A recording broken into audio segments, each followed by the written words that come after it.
Porque o Flow está com uma parceria incrível com a Twitch. O ao vivo vai, daqui um mês mais ou menos, ser exclusivo lá na Twitch. Então vai se acostumando. www.twitch.tv/flowpodcast. Se você quiser pegar os flows ao vivo nos horários de sempre, meio-dia, 8 horas, mais ou menos quando a gente faz. A gente sempre avisa também no Twitter e no Instagram, em tudo que é A gente possível. avisa no Instagram não, no Instagram é só foto com os caras, né? Mas tem no Twitter. Segue no Twitter, segue eu, Monark, segue o Flow O Instagram também. podia ter postagem no Instagram também, hein? Ou Vamos não, fazer isso. vamos pensar. E é isso. Pois é, então, isso daí fica tranquilo aí com o lance. Eu vejo a galera enchendo nosso saco e perguntando se a gente vai tomar ban da Twitch por causa disso, por causa daquilo. Relaxa, que mesmo que a gente tome ban na Twitch, vocês não vão ficar sem Flow, que se tomar ban lá a gente só faz no YouTube, acabou. Só volta pro YouTube, acabou. Não tem essa, Beleza? não. Relaxa, fica Liberdade de tranquilo. expressão é sempre o nosso... Essa foi a primeira coisa que a gente falou. É. Essa foi a primeira coisa que a gente falou. Tá A gente vai falar mongoloide, a gente vai falar o que a gente quiser nessa porra. E vai tomar no cu. E é isso. Pronto, primeiro ban, no primeiro dia, tá tudo certo. E salve pro pessoal do Apoia-se também, né? Um beijo pra todo mundo aí do Apoia-se, o pessoalzinho que apoia a gente aí, pessoa física. Obrigado pela moral de sempre. Sem vocês isso aqui ia ser muito mais difícil, de verdade. E vamos lá, então. Hélio Beltrão, o que tu faz lá no Mises? Porra nenhuma. Não. Não é sem verdade isso, porque na verdade é a equipe que faz, né? Eu me dedico parte, né, do meu tempo. Tenho tanta coisa pra fazer, então a equipe é que realmente carrega o piano. O Mas Mises eu sou, que tu mas eu roubou, sou né? o presidente. Que eu roubei, né? Verdade. Aquele gordinho de tanque inventou essa história. Mentira, total. O Mises eu fundei, eu escrevi o estatuto, 20 páginas, eu escrevi cada letra daquele estatuto. Foi fundado no meu escritório, eu presidente do instituto desde o primeiro dia. Eu, presidente do conselho, que eu estabeleci um conselho que eu achei importante em termos de governança, para você ter uma... Não sei se vocês conhecem como funciona instituto, associação, Não sei. mas geralmente vira um assembleísmo danado, porque cada membro tem um voto, e aí você tem a diretoria. E a diretoria tem que fazer o que os membros... Então, eu coloquei ali no meio um conselho de administração, que é quem realmente direciona o instituto. E eu também sempre presidi desde o início. Então, não sei exatamente o que eu roubei. Instituto, em tese, não é de ninguém, mas eu sempre fui o direcionador. Eu queria, desde o início, colocar uma linha muito clara de como tinha que ser o instituto. Se eu me lembro bem... Ele me disse, ele falou aí que existia ou existe algo parecido com, talvez com esse mesmo nome, Instituto Mises lá fora. Uhum. Você pegou, roubou, eu quero O nome. entre aspas aqui, roubou o nome, a ideia e tal. Uhum. Daí fez o Instituto Mises Brasil, que na verdade tipo, eu acho que ele te considera um sossa, igual tem uma galera que te considera. Sim. E que o verdadeiro Instituto Mises Brasil, em essência, é o do Hofbauer. Não me surpreende, né? Porque foram o que eles fizeram, né? Ele achar que esse é o verdadeiro. Mas a história é a seguinte, desde 97, eu virei anarcocapitalista, que é um troço diferente. 97? É um liberal. 97. Antes dessa turma toda ter nascido. E a partir daí, eu comecei a usar essa filosofia para o meu negócio, inclusive para investimentos. E quando chegou em 2003, 2004, eu falei, na verdade, 2003, eu falei, cara, eu preciso devolver tudo isso que eu aprendi e que lucrei, inclusive no mercado, usando as teorias de investimento da escola austríaca. E entrei no Orkut, lembra dessa rede social? 2003, 2004, justamente no alvorada do Orkut. Na alvorada do Orkut. Mas aí já tinha uma comunidade lá chamada Liberalismo, que na verdade esse sim era um sócia. Tá? E aí eu entrei e fiz uma cisão disso. Eu fui lá influenciando as discussões do meu jeito, porque eu estava com uma mentalidade de recrutar pessoas para fazer alguma coisa maior. E aí eu provoquei uma cisão e eu criei uma comunidade que se chamava Liberalismo Verdadeiro. Né? Eu botava entre parênteses, verdadeiro. E aí vieram umas 200 pessoas, e a gente tinha um engajamento muito maior do que essa comunidade, que era grande para o Orkut.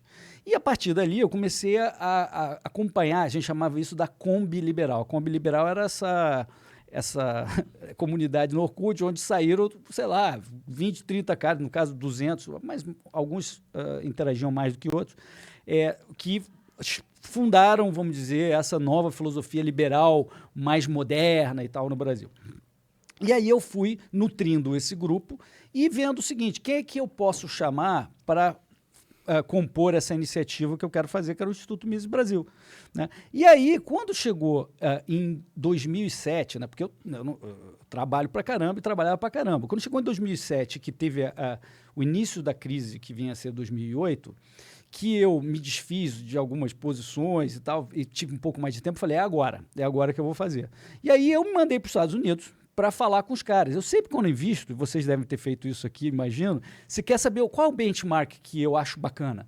Porque se eu olhar o que esse cara faz de legal, eu posso replicar e ter mais sucesso do que eu começar do zero. Não sei como é que vocês fizeram. Bom, pra ser sincero, chegou um analista, não sei, um consultor, ou sei lá, algo do tipo da XP, pra falar com o Monark. Na verdade, ele mandou um e-mail pra mim, e aí eu tava meio sem tempo, ele mandou pro Monark, aí o Monark conversou com ele, não sei o quê, eu falei, porra, esse cara já falou comigo, manda pra mim que agora eu vou falar com ele. Aí é esse cara que cuida do meu, o Monark é mais safo do que eu nesse sentido aí. Mas muito pouco, eu só entendo mais ou menos como o mercado... Na verdade, eu sou muito bom de achar e de entender o que o mercado vai sentir com o cenário das notícias. Eu acho que eu sou bom em fazer isso. Mas o formato que vocês adotaram é um formato que vocês devem ter olhado. Pô, quais são o pessoal lá fora? A gente viu o Joe Rogan, né? A gente tem um cara que é o Joe Rogan, que é o... É o Rogan, perfeito. Você conhece o Joe Rogan? Claro, muito. Você já assistiu o podcast dele? Sim, claro.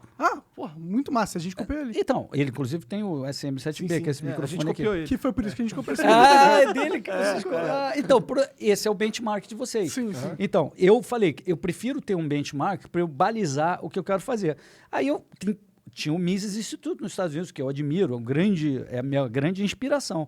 Aí me mandei para lá, para os Estados Unidos, em 2007, antes de fundar o Instituto, que eu fundei em novembro de 2007, eu fui em julho.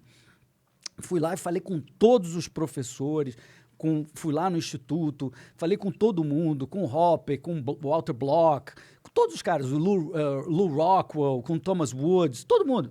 E falei, olha, pessoal... Em 2007. É impressionante você ter esses contatos, né?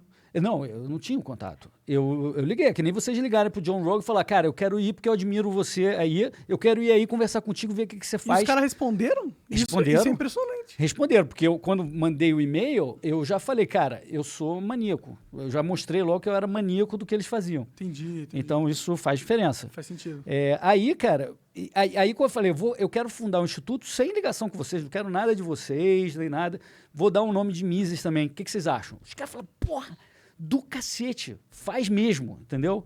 Aí eu fiz mesmo, né? Por isso que eu fiz o instituto. E aí, em novembro, eu fundei e eu chamei esses amigos do Cogos, na época, que estavam lá, e outras pessoas, para assinar a ata de fundação e fundar o Instituto. Mas tudo eu que fiz, eu que fui lá, eu que escrevi o estatuto, era no meu escritório. E, inclusive, um desses 3 que são amigos dele, eu chamei para trabalhar no Instituto, para me ajudar a ser assim, meu braço direito ali para tocar.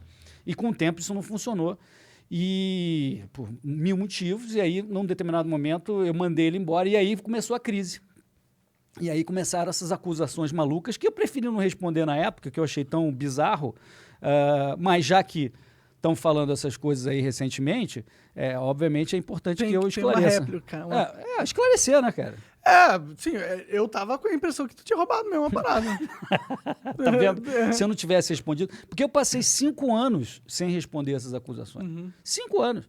Na verdade, a gente teve o tweet... Quando eu mandei embora, eles pegaram... ele, que eu quero dizer, não Cogos, né, esse que trabalhava com os irmãos que tinham alguma ligação com o Instituto, pegaram a senha de recuperação do Twitter e roubaram o nosso Twitter, pegaram a senha do YouTube, levaram o YouTube também, tentaram registrar o logo do Instituto no site do INPI, e eles, em tese, seriam anarcocapitalistas, né, o INPI estatal, né, tentaram roubar. Aliás, eles copiam os nossos artigos, né, que são propriedade do Instituto, e eu não uso isso para. Eles não dão crédito?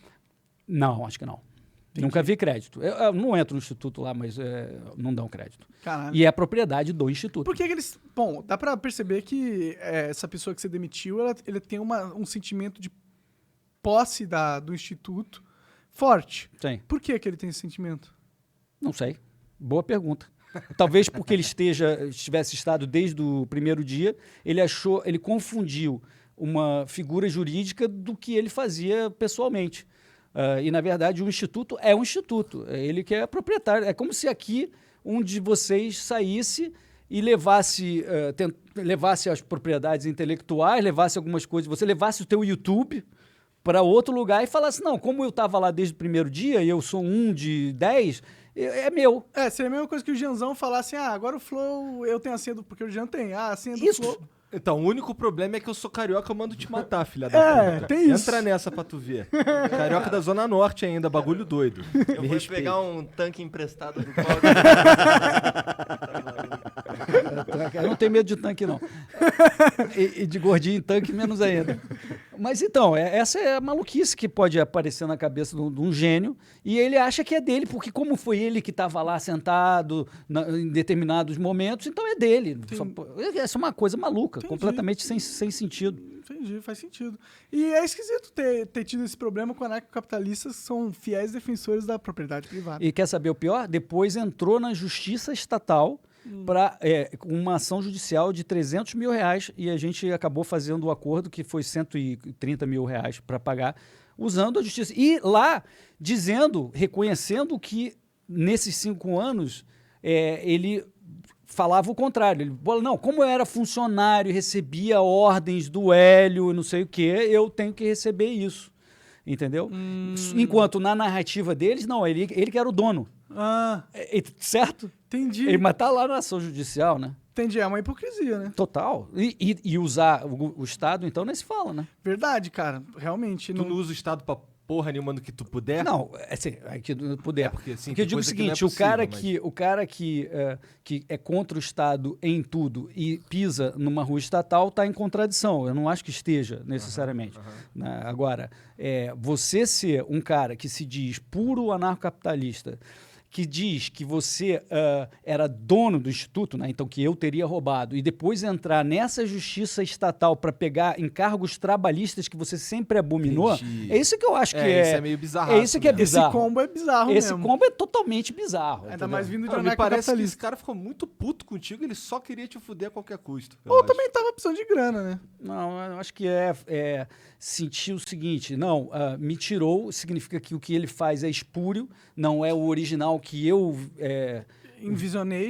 Exatamente. Talvez aqui no programa, você está citando o exemplo dele sair correndo, com as senhas, não sei o quê, fala assim, não, eles passaram a falar um troço diferente.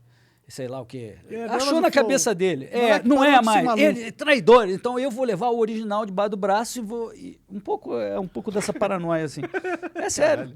Bizarro. É bizarro, mas é o que é, não? Entendi. Tem um argumento aí, talvez, do nome ser universal, né? Mises. O nome qualquer um pode fazer. Pode usar. Agora, pode criar Instituto Mises Brasil não pode fazer. Pode fazer o Instituto Mises América do Sul. Pode fazer o que quiser. Entendi. Freedom to the people. Entendeu? Não, agora só mudou de pessoa, agora é o Rothbard. Agora que é um herói nosso, né? Inclusive eu coloquei no logo do nosso instituto. Né? Tá lá, o Rothbard e o Mises. Né? Entendi. Aí eles pegaram, não, então como a gente não pode usar Mises... Vamos pegar o segundo melhor, talvez. Na cabeça deles sempre foi o melhor. O melhor. Então sempre teve essa coisa de... Na origem, tipo, quem é o melhor? É o Mises ou o Rothbard? Eu sempre vejo os dois como grandes heróis, né? Mas eles sempre achavam o Mises... Não, Mises menos. Mises é mais socialista. Mas eu que quis criar o instituto, eu botei o Mises também. Sim. E aí eles falaram, não, por isso, tá vendo? Você é um traidor também, porque você gosta do Mises. Traidor do quê, exatamente? De uma ideia purista. Da cabeça deles. Da cabeça deles. Entendi. Esse é o ponto. É bizarro, né? Eu acho que é só triste que teve que rolar essas acusações aí que tu roubou a parada, né? Eu acho que até se ele quisesse entrar na justiça pra pegar os encargos trabalhistas que na cabeça dele era devido e a justiça concorda com ele, eu acho que ok. Tá no direito dele. O ponto não é esse. O ponto é você todo fazer o pacote. isso enquanto falar que o cara Todo roubou pacote. a tua ideia, sendo que você na justiça admitiu e recebeu por ser um trabalhador associado, não o dono. Isso. A justiça comprovou, você pagou, o instituto pagou uma grana pra ele que verificou que ele era um funcionário. Isso. Então eu acho que ele pegar e falar que você roubou o instituto Não tem lógica, esse é o ponto de discussão. Sim. É um argumento bem pobre, né? E raso e talvez até mesquinho. Gostei da terceira qualificação. Sim. cara, eu não sei exatamente o que o Instituto Mises Brasil faz. A gente divulga ideias de liberdade, basicamente, em estudos, em livros, em conferências, em eventos, em podcast, em tudo, né? A gente faz parecido com o que vocês fazem, mas tudo relacionado à liberdade, né? A economia, direito, filosofia política, ciência política, todo no entorno da liberdade é o que a gente se dedica. Porque a gente acredita o seguinte, que não existe nada mais nobre e eficiente do que nós buscando os nossos ideais de autorrealização, livremente, sem interferência indevida de terceiros, que dizem o que você pode ou não fazer aqui. Estou com essa porcaria aqui, talvez eu não precisasse estar aqui com esse negócio andando pela cidade, sei lá. Talvez isso seja um exagero. Você andar com isso porque você quer uma coisa. Agora, você andar com isso porque mandaram é foda. Porque senão te coloca numa jaula, entendeu? Aí se você resistir, pode te dar um teco. E o governo de São Paulo tem sido bastante autoritário nesse quesito, né? Totalmente. Assim, eles têm uma teoria, né, de que você anda na rua ali sem máscara, sozinho, longe de todo mundo. Não, esse cara aí é um filho da mãe que tem que ser pego e está transmitindo o vírus.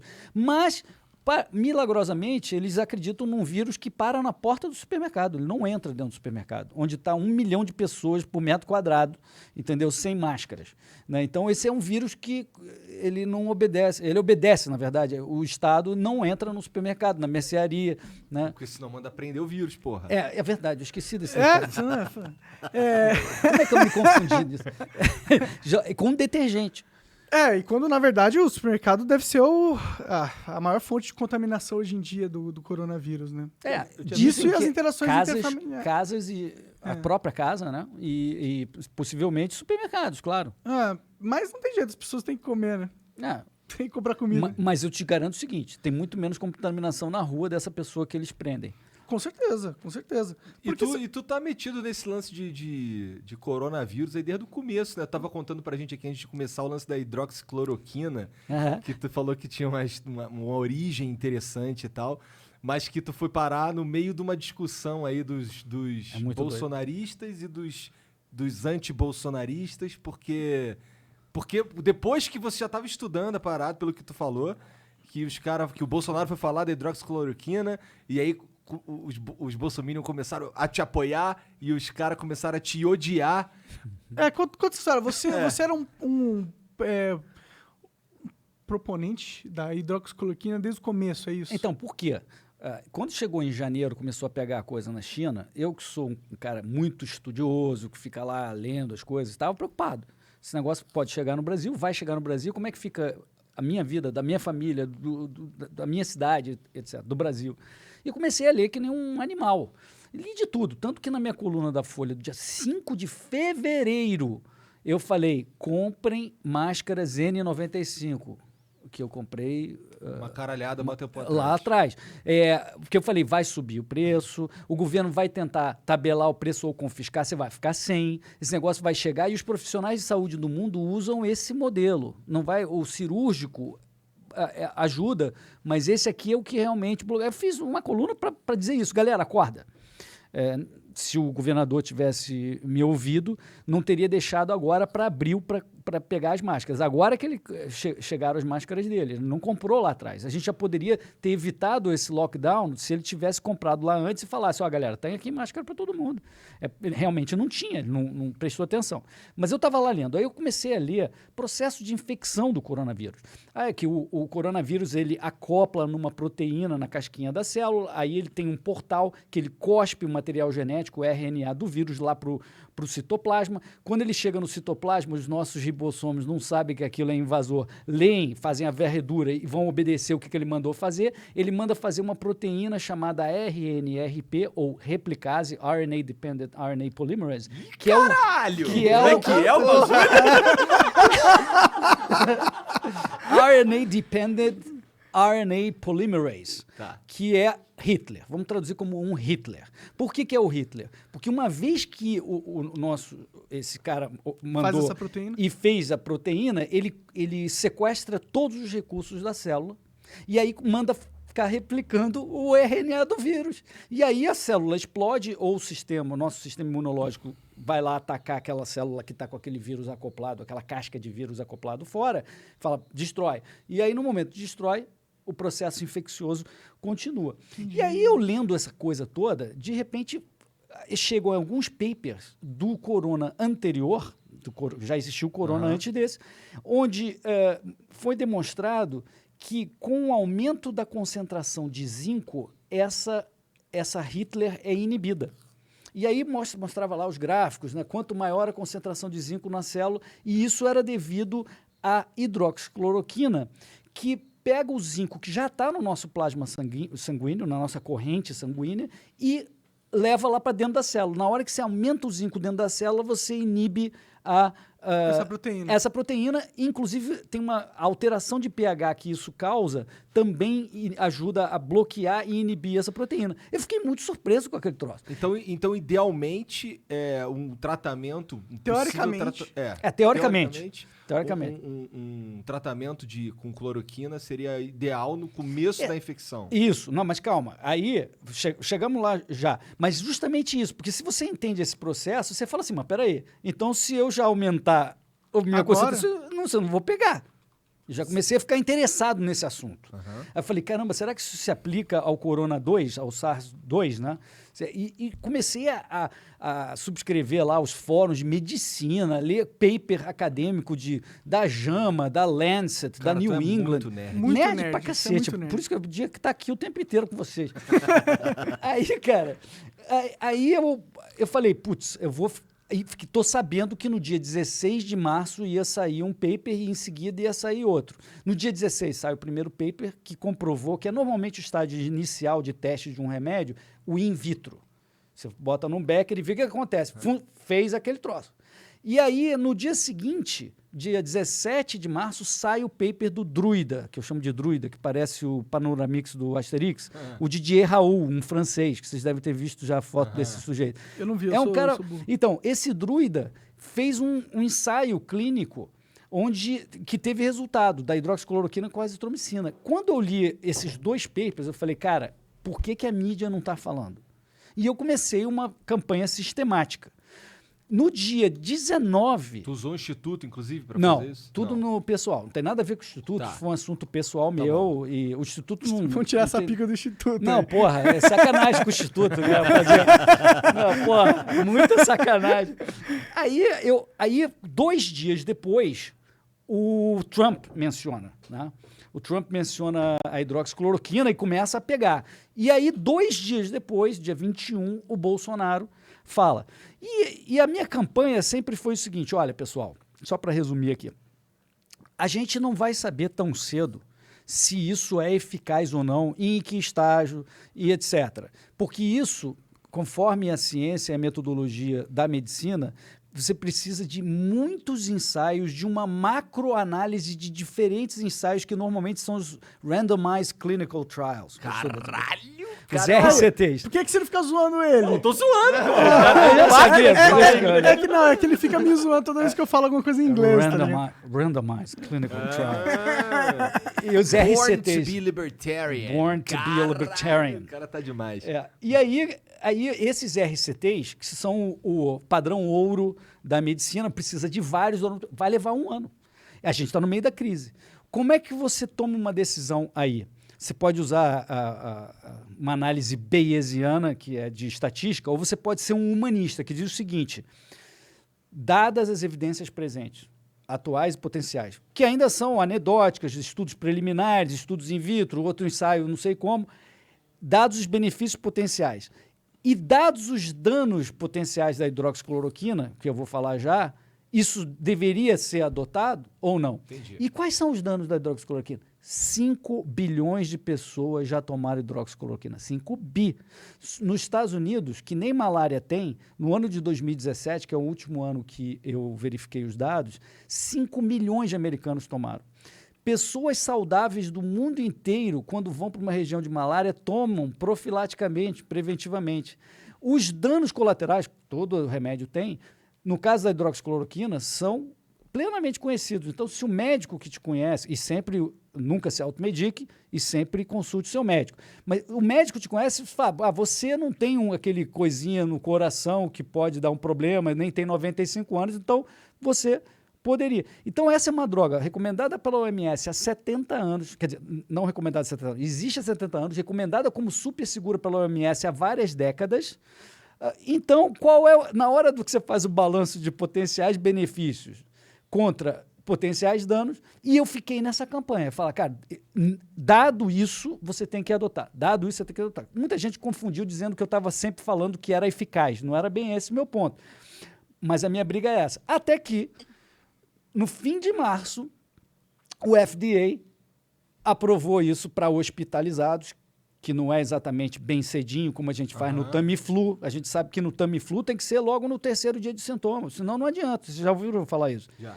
Então, mesma coisa a hidroxicloroquina, a hipótese. A hipótese é que a hidroxicloroquina seja também nesse nível. Mas não importa, o FDA soltou um comunicado dizendo, dados os benefícios, dados os danos, pode. E aí o Brasil agora, há uma semana, finalmente, o Conselho Federal de Medicina falou, dados os benefícios, dados os danos, os médicos poderiam. Por que demorou tanto tempo, mano? Então, porque existe uma campanha forte na mídia de, pelo menos, pôr um pé atrás com a hidroxicloroquina. Porque direto eu vejo notícias do tipo, não aprovamos, não tem certeza, não é seguro. Tá. Sempre falando isso. Sempre.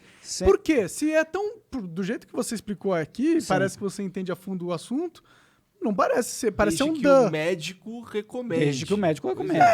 Sim, mas eu, por exemplo, se eu tivesse o risco, eu sou jovem, eu não tenho problema no coração, que é o negócio da hidroxicloroquina.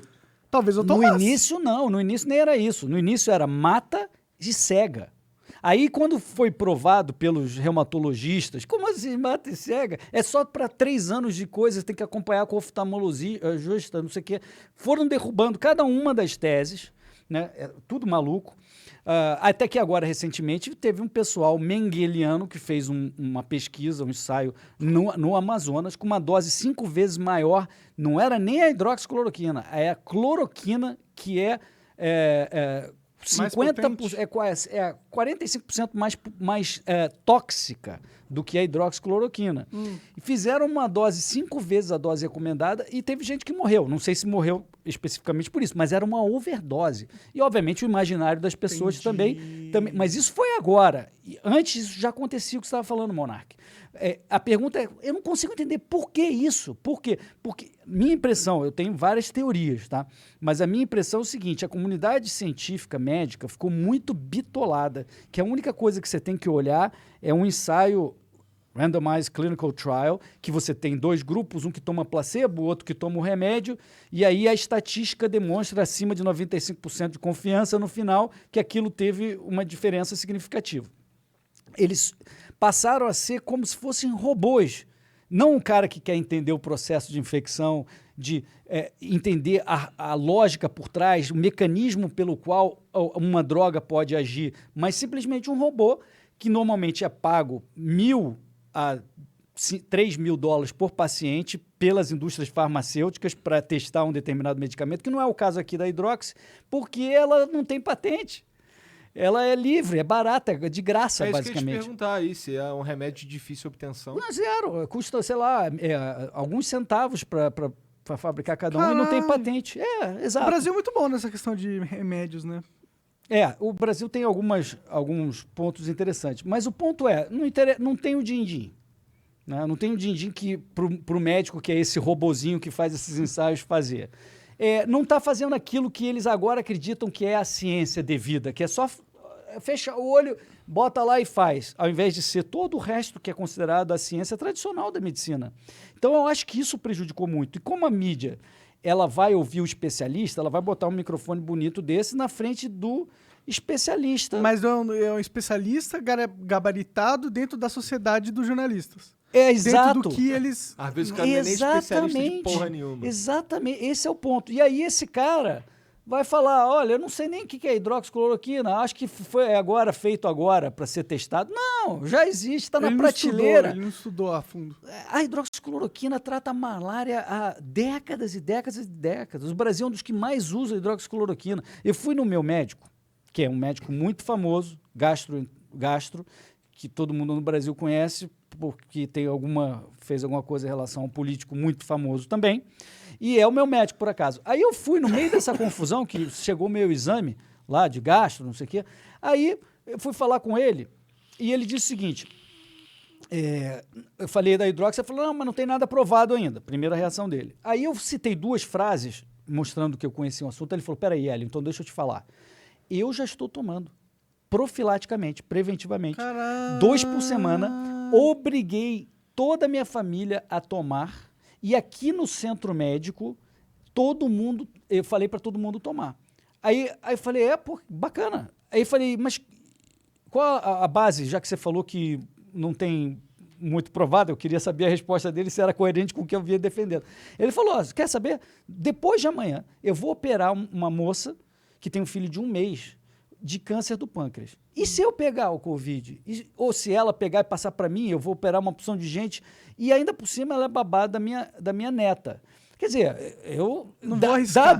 Exato, não vou arriscar. Eu não tenho certeza, mas eu tomo. Tipo, se você tomar a cloroquina 2 vezes por semana, você falou? Ele tomou, pessoal, de novo, nunca se automedique. O cara é médico, né? O cara é médico. Não é só um médico, é um puta médico. É um puta médico e um médico que conhece muito a hidroxi, porque ele, logo que se formou, segundo ele me disse, ele tratava muita gente de negócio de malária, foi não sei pra onde, de região de malária, então ele sabia que aquilo não dava nada. A hidroxi, não é cloroquina, não fala cloroquina. Hidroxicloroquina. E aí ele falou, é isso. Então o que eu descobri? Que é uma coisa muito curiosa. O discurso das pessoas era, é perigoso para você, Não mas toma. eu tomo. E não só ele.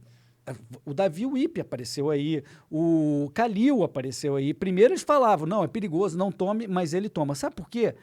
Na cabeça também dos grandes especialistas, o povinho brasileiro não sabe raciocinar, o povinho, coitadinho do povinho.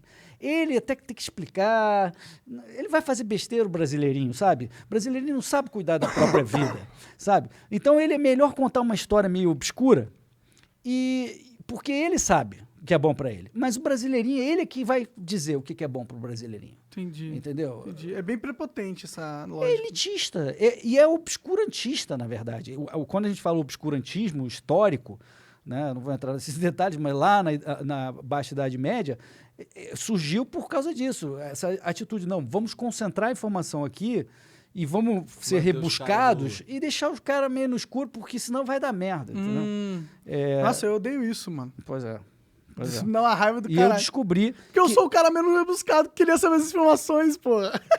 Tá ligado? Enquanto isso, tem estoques da hidroxicloroquina que foram confiscadas pelo governo pelo Brasil inteiro, parados, enquanto eles estão guardando para eles, para se der problema, é para eles, né? Claro. Caralho. Né? Porque isso eu vi muito também, é um negócio interessante. Isso aí rolou? Existe um estoque que foi confiscado de fato? Existe? Ué, no dia 19 de março, quando saiu a informação e o Trump falou, uma opção de gente foi nas farmácias comprar. Imediatamente o Ministério da Saúde agiu e emitiu uma ordem, uma portaria para as farmácias, eu não sei se foi o Ministério da Saúde ou a Anvisa, e aí recolheu, confiscou, de todas as farmácias, distribuidores e laboratórios, todo o estoque do Brasil. E mandou lá para os estoques malucos dele. Enquanto estava falando que era perigoso para todo mundo, hein? Isso é muito perigoso, mas eu tenho aqui para gente. Entendeu? Mas é uma quantidade cavalar que dá para atender... Assim, milhões de pessoas? Milhões de pessoas. Milhões. Então, mais de 1 milhão de pessoas. Então talvez tenha um motivo que não seja só pra eles, guardar pra eles, né? É, Eles têm muito mais do que eles precisam realmente, né? Hoje ele tem para 1 milhão. Quando ele confiscou, ele podia atender em torno de umas 400 mil pessoas. Entendi. Mas ele saiu produzindo. Mandou o exército produzir, os laboratórios... O Bolsonaro, ele não é contra. Não, o Bolsonaro é a favor. É. O mérito dele, na minha opinião, não de falar isso aqui funciona, mas fala o seguinte, ó, por via das dúvidas, vamos produzir. A própria Índia, que é a principal produtora da molécula, né, porque é uma coisa diferente, a molécula e você precisa para fazer o remédio. Composto, né? A Índia falou, eu não vendo para mais ninguém. Eu não vendo, e eles passaram. E aqui a gente vai tratar todo mundo com a hidroxi e os profissionais de saúde serão obrigados a tomar preventivamente. Lá na Índia tá Na assim. Índia. Na Índia Caralho, mas caralho. Cara, com essas informações que você tá passando aqui, eu fico pensando, por que então essa porra dessa insistência, mano? Porque não tem prova. Porque na cabeça deles tem que esperar a prova final.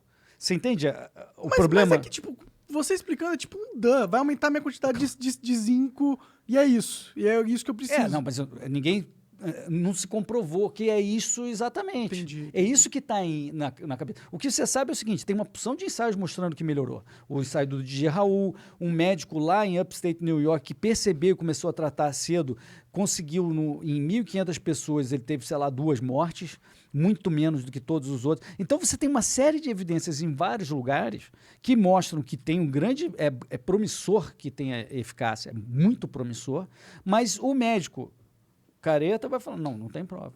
A prova vai vir daqui a 1 ano. Porra, cara pálida, a gente está aqui no meio da pandemia. Você tem que fazer um julgamento. É isso que você falou. Para mim é óbvio que o julgamento é positivo.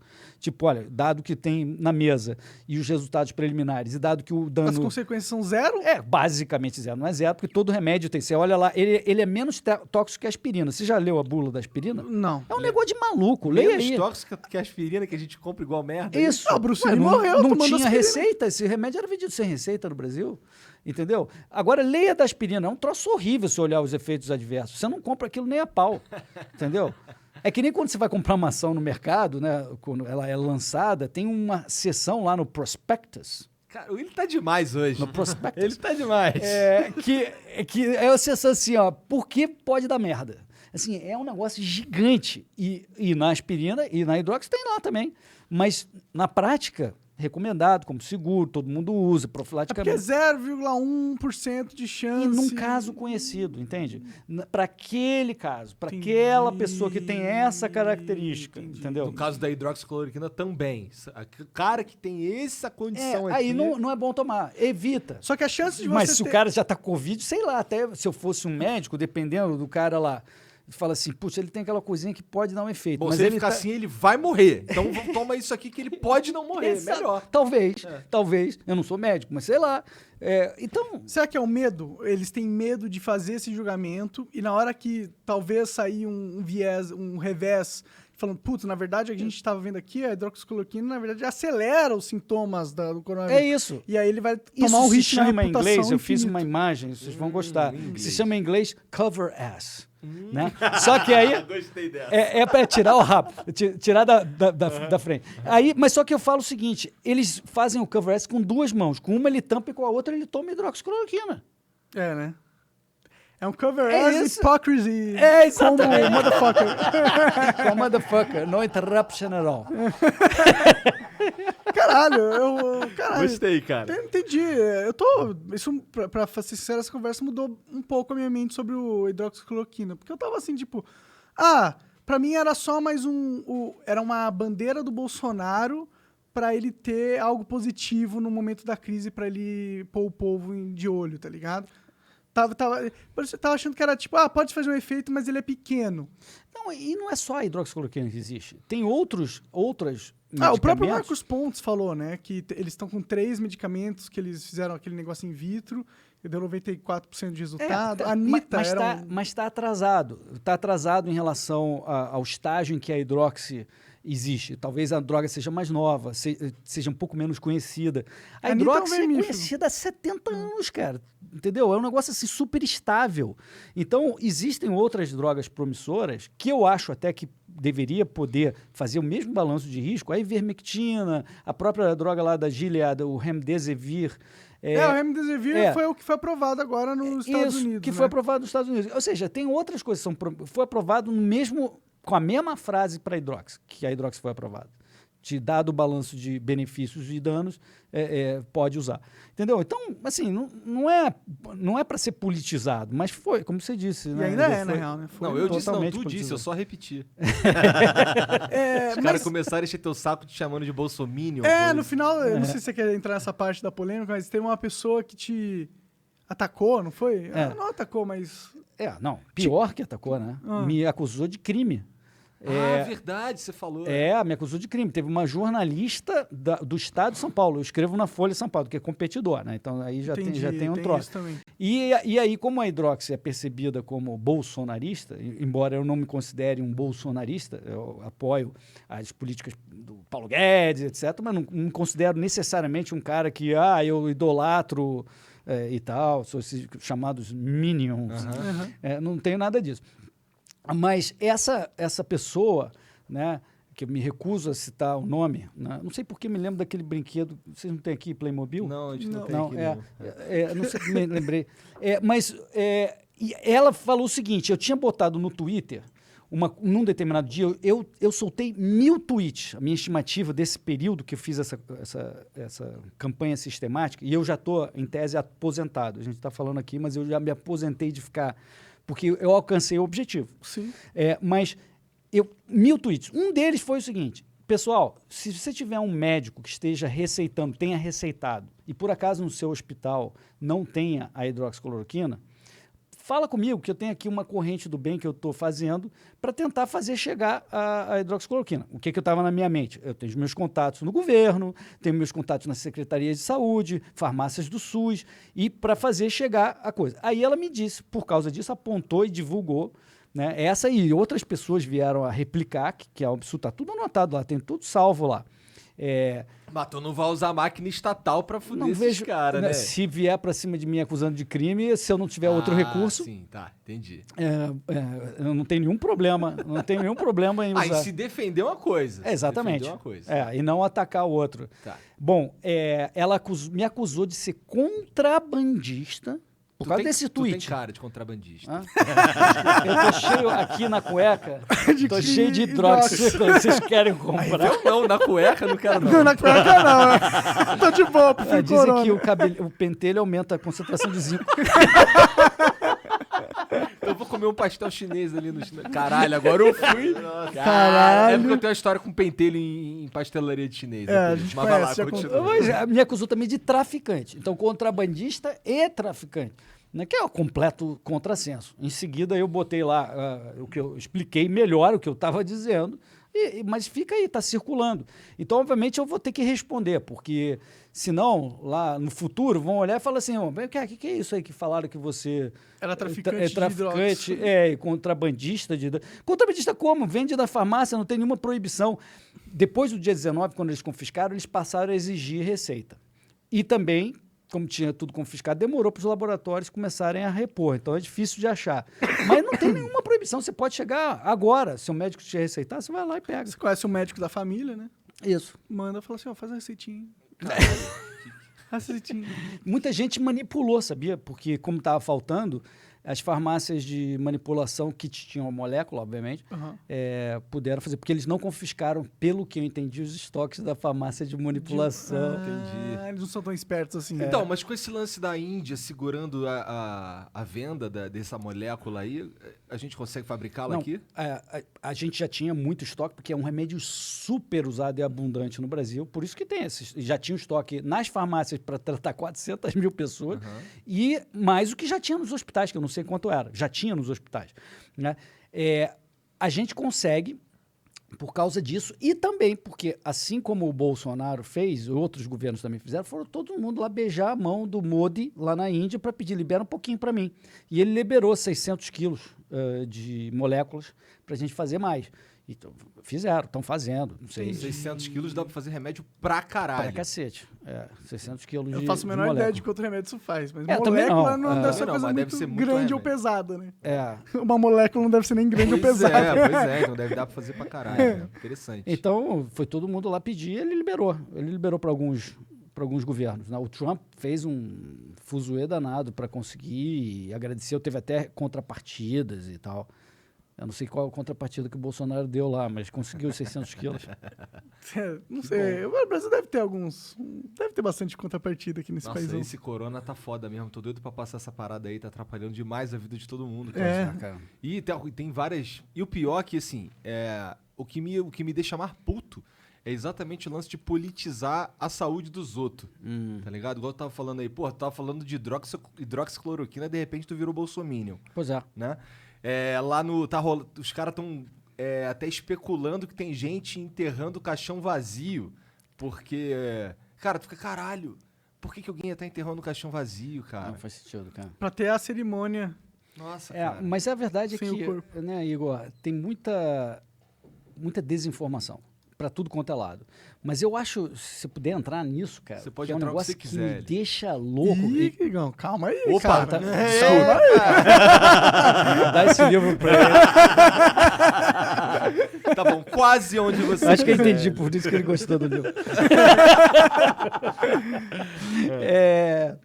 Cara, o que mais impactou as políticas no mundo inteiro, inclusive no Brasil, foi a porra de um paper do Imperial College, de um tal do Neil Ferguson, que falou o seguinte, vocês já ouviram, porque, sem dúvida, a gente sofre as consequências. Que ele diz o seguinte, olha, você pode fazer um afastamento social moderado, ou você pode fazer nada, ou pode fazer um lockdown total. Ele falou, olha, se não fizer o lockdown total por meses a fio, vão morrer 500 mil britânicos, 2,2 milhões de americanos, e o cara que é o que traduziu os números para o Brasil, o tal do Átila, né, que virou celebridade instantânea, disse que vão morrer 1 milhão de brasileiros. Cara, esse paper, eu, obviamente, lá no dia 18 e tal, que eu estava fazendo tudo isso, eu li e soltei no Twitter os 6 erros metodológicos desse paper. Absurdos os erros. Eu não vou entrar no detalhe de todos, mas se você fizer uma proposta de política pública que você não leva em conta o custo associado a essa política pública, essa proposta não deveria nem existir. Porque morrem 30 mil brasileiros, ou alguma coisa assim, de gripe anualmente. E se a gente, então vamos fazer lockdown para parar isso. Para parar todo ano, toda temporada de gripe, a gente faz lockdown de tudo para parar isso. Não, você tem que... Ou se você falar o seguinte, olha, morrem 40 mil, esse número está certo, 40 mil brasileiros no trânsito por ano. Então vamos fazer lockdown de transporte público de carros. Porque aí para reduzir pelo menos 90% esse número. Pô, que lógica é essa, cara? Você tem que colocar a conta do custo associado. O desemprego mata. Aliás, o artigo de hoje do Instituto Mises Brasil, de ontem, é justamente mostrando os dados que mostram. Cara, se você não consegue, o brasileiro comum, que não tem contra-cheque, não tem olerite, para ser mais paulista, tem que todo dia acordar de manhã para fazer a férias dele do dia, para colocar comida na mesa, e esse cara, você acha que não vai ter consequência? Claro. Ele não tem dinheiro para botar comida na mesa, vai ter dinheiro para fazer o quê? Mais? E esse cara some da sociedade? Não some, né? Ele tá lá, tá aí vagando pelas ruas, né, cara? Se não recebeu ajuda, sei lá o quê. Então, assim, você tem que saber colocar na balança os custos. Todo mundo, no mundo inteiro, cegamente, passou a adotar essa política. Uma das exceções foi a Suécia. A Suécia, então, eu publiquei um gráfico que mostra lá que segundo esse modelo, na Suécia morreriam 40 mil pessoas e até agora morreram 2 mil e pouca. Então é pelo menos uma ordem de grandeza menor do que o cara está falando. Tá? Então, assim, ou seja, tem uma opção de gente que... O cara escreveu um paper com um modelinho... Que influenciou políticas no mundo inteiro, né? E ele foi o cara da vaca louca, que em 2002 falou, teve um caso ali, se a gente não matar agora 6 milhões e meio de vacas e ovelhas e porcos, mataram. Todo mundo vai não sei quantas mil pessoas morrerem. Depois provaram que os números não faziam sentido, mas já tinham matado. Já era. E aí apareceu uma outra moça, não é uma vaca, uma moça real, que ele pediu demissão ontem do governo, porque... toda essa política que ele falou que todo mundo tinha que ficar em casa e não violar o lockdown que ele propôs, né? Eles descobriram que a mulher a amante dele, casada, ia regularmente lá na casa dele. E aí ele teve que pedir demissão. Você vê que o karma... É hipócrita também, né? Também. E o karma também, né? Então, assim, a gente adotou essas políticas. Mas tu não acha que uma quarentena seja importante? Eu acho importante o afastamento social. Mas, de novo, como é que é esse afastamento que o vírus está obrigado a parar na porta do supermercado? É isso que você está propondo? Né? Por que não teve máscara desde o início, dentro de ambientes fechados? Né? Por que a partir da semana que vem vocês não podem escolher se usam ou não? Qual é a regra aqui dentro do business de vocês? Por que toda essa maluquice? Entende? As coisas têm que ser razoáveis. Eu tenho quase certeza absoluta que se não tivesse essa obrigação que foi feita, ninguém ia em restaurante. Eu duvido. O restaurante já está vazio. As pessoas são responsáveis. De novo, os caras acham que a solução deles é iluminada e todo mundo tem que obedecer porque está certa. Só que é incoerente muitas vezes. Então, esse é o ponto. Qual é a forma que você implementa? Qual a forma que você implementa? O afastamento social, claro que a gente ia fazer. E tem que fazer, né? Tem. É quem pode. O pai de família que tem que todo dia trabalhar para ganhar o sustento do dia seguinte, ele não tem outra opção. Mas a verdade é essa. eu te falo mais uma coisa, tem que fazer, ok? Mas eu te dou uma outra teoria que talvez você mude de ideia, que é uma teoria que não foi desprovada e muita gente fala. Toda infecção, toda, e o coronavírus, imagino que não vai ser diferente. Ela tem uma curva de contaminação, que quando chega a 40% da população contaminada, aí é que ela detona e acaba. Porque senão você... Tinham falado que era 70% esse número aí, de pessoas imunizadas. Quando chega a 40%, você já tem um bloqueio gigante que o negócio já entra... Já não vira pandemia mais. Depois você chega nos 70%, porque a curva continua. Mas quando chega nos 40%, ele já não é inverte. mais tão impactante para o sistema de saúde. Ele inverte, a curva inverte. Né? Então, uma outra tese seria, cara, se tu tá achatando a curva, que tem lógica por causa da capacidade do sistema de saúde, etc. Mas se você tá achatando a curva e impede que chegue nos 40, 50, o que você preferir, você vai continuar esse negócio por um tempo muito longo. Muito longo. Porque vai chegar nesse número. Porque vai ter que chegar nesse número para o negócio parar. Então... O problema é que ele manda para UTI muito rápido. Então, essa que é a questão. Né? Como é que você dosa isso para que não lote o sistema de saúde? Mas né? acho que não foi essa a lógica que fez eles implementarem, pelo menos essas medidas de lockdown? Sim. De novo, mas baseado em premissas que Só que você acha que o remédio, a dose foi overdose? Foi overdose. Na minha opinião, foi overdose. Mas ninguém sabe nada. Porque o contrafactual, o que teria acontecido, a gente não sabe. O que a gente vê é um país como a Suécia, que não teve problema, que está no mesmo nível que os países nórdicos, que adotaram lockdown. A Itália foi pro caralho, mas fez lockdown. Fez, né? Fez. E foda-se. Fez lockdown. Mas eles fizeram depois de um tempo. Fizeram depois de um tempo. Depois mas que a merda já estava feita. De né? novo, tem muitos Mas aí o fatores. que eles poderiam fazer, né? Eles tinham que fazer o lockdown. Se eles não fizessem, só ia O meu ponto morrer também todo é o mundo. seguinte, na hora que todo mundo acha que vai morrer, você faz o que você acha que é preciso fazer. E isso é inevitável. Eu não estou culpando ninguém nesse aspecto. Eu acho que está certo. Eu também fiquei em casa.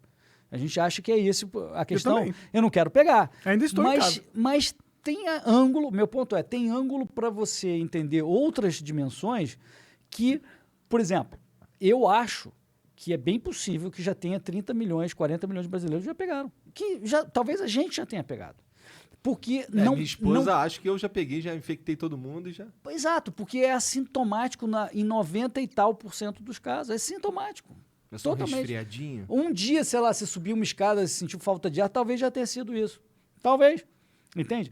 Então, não é só resfriadinho, não, porque ele é mais contagioso e ele ataca o teu pulmão com a tal tempestade de citoquinas, que é diferente de um resfriado.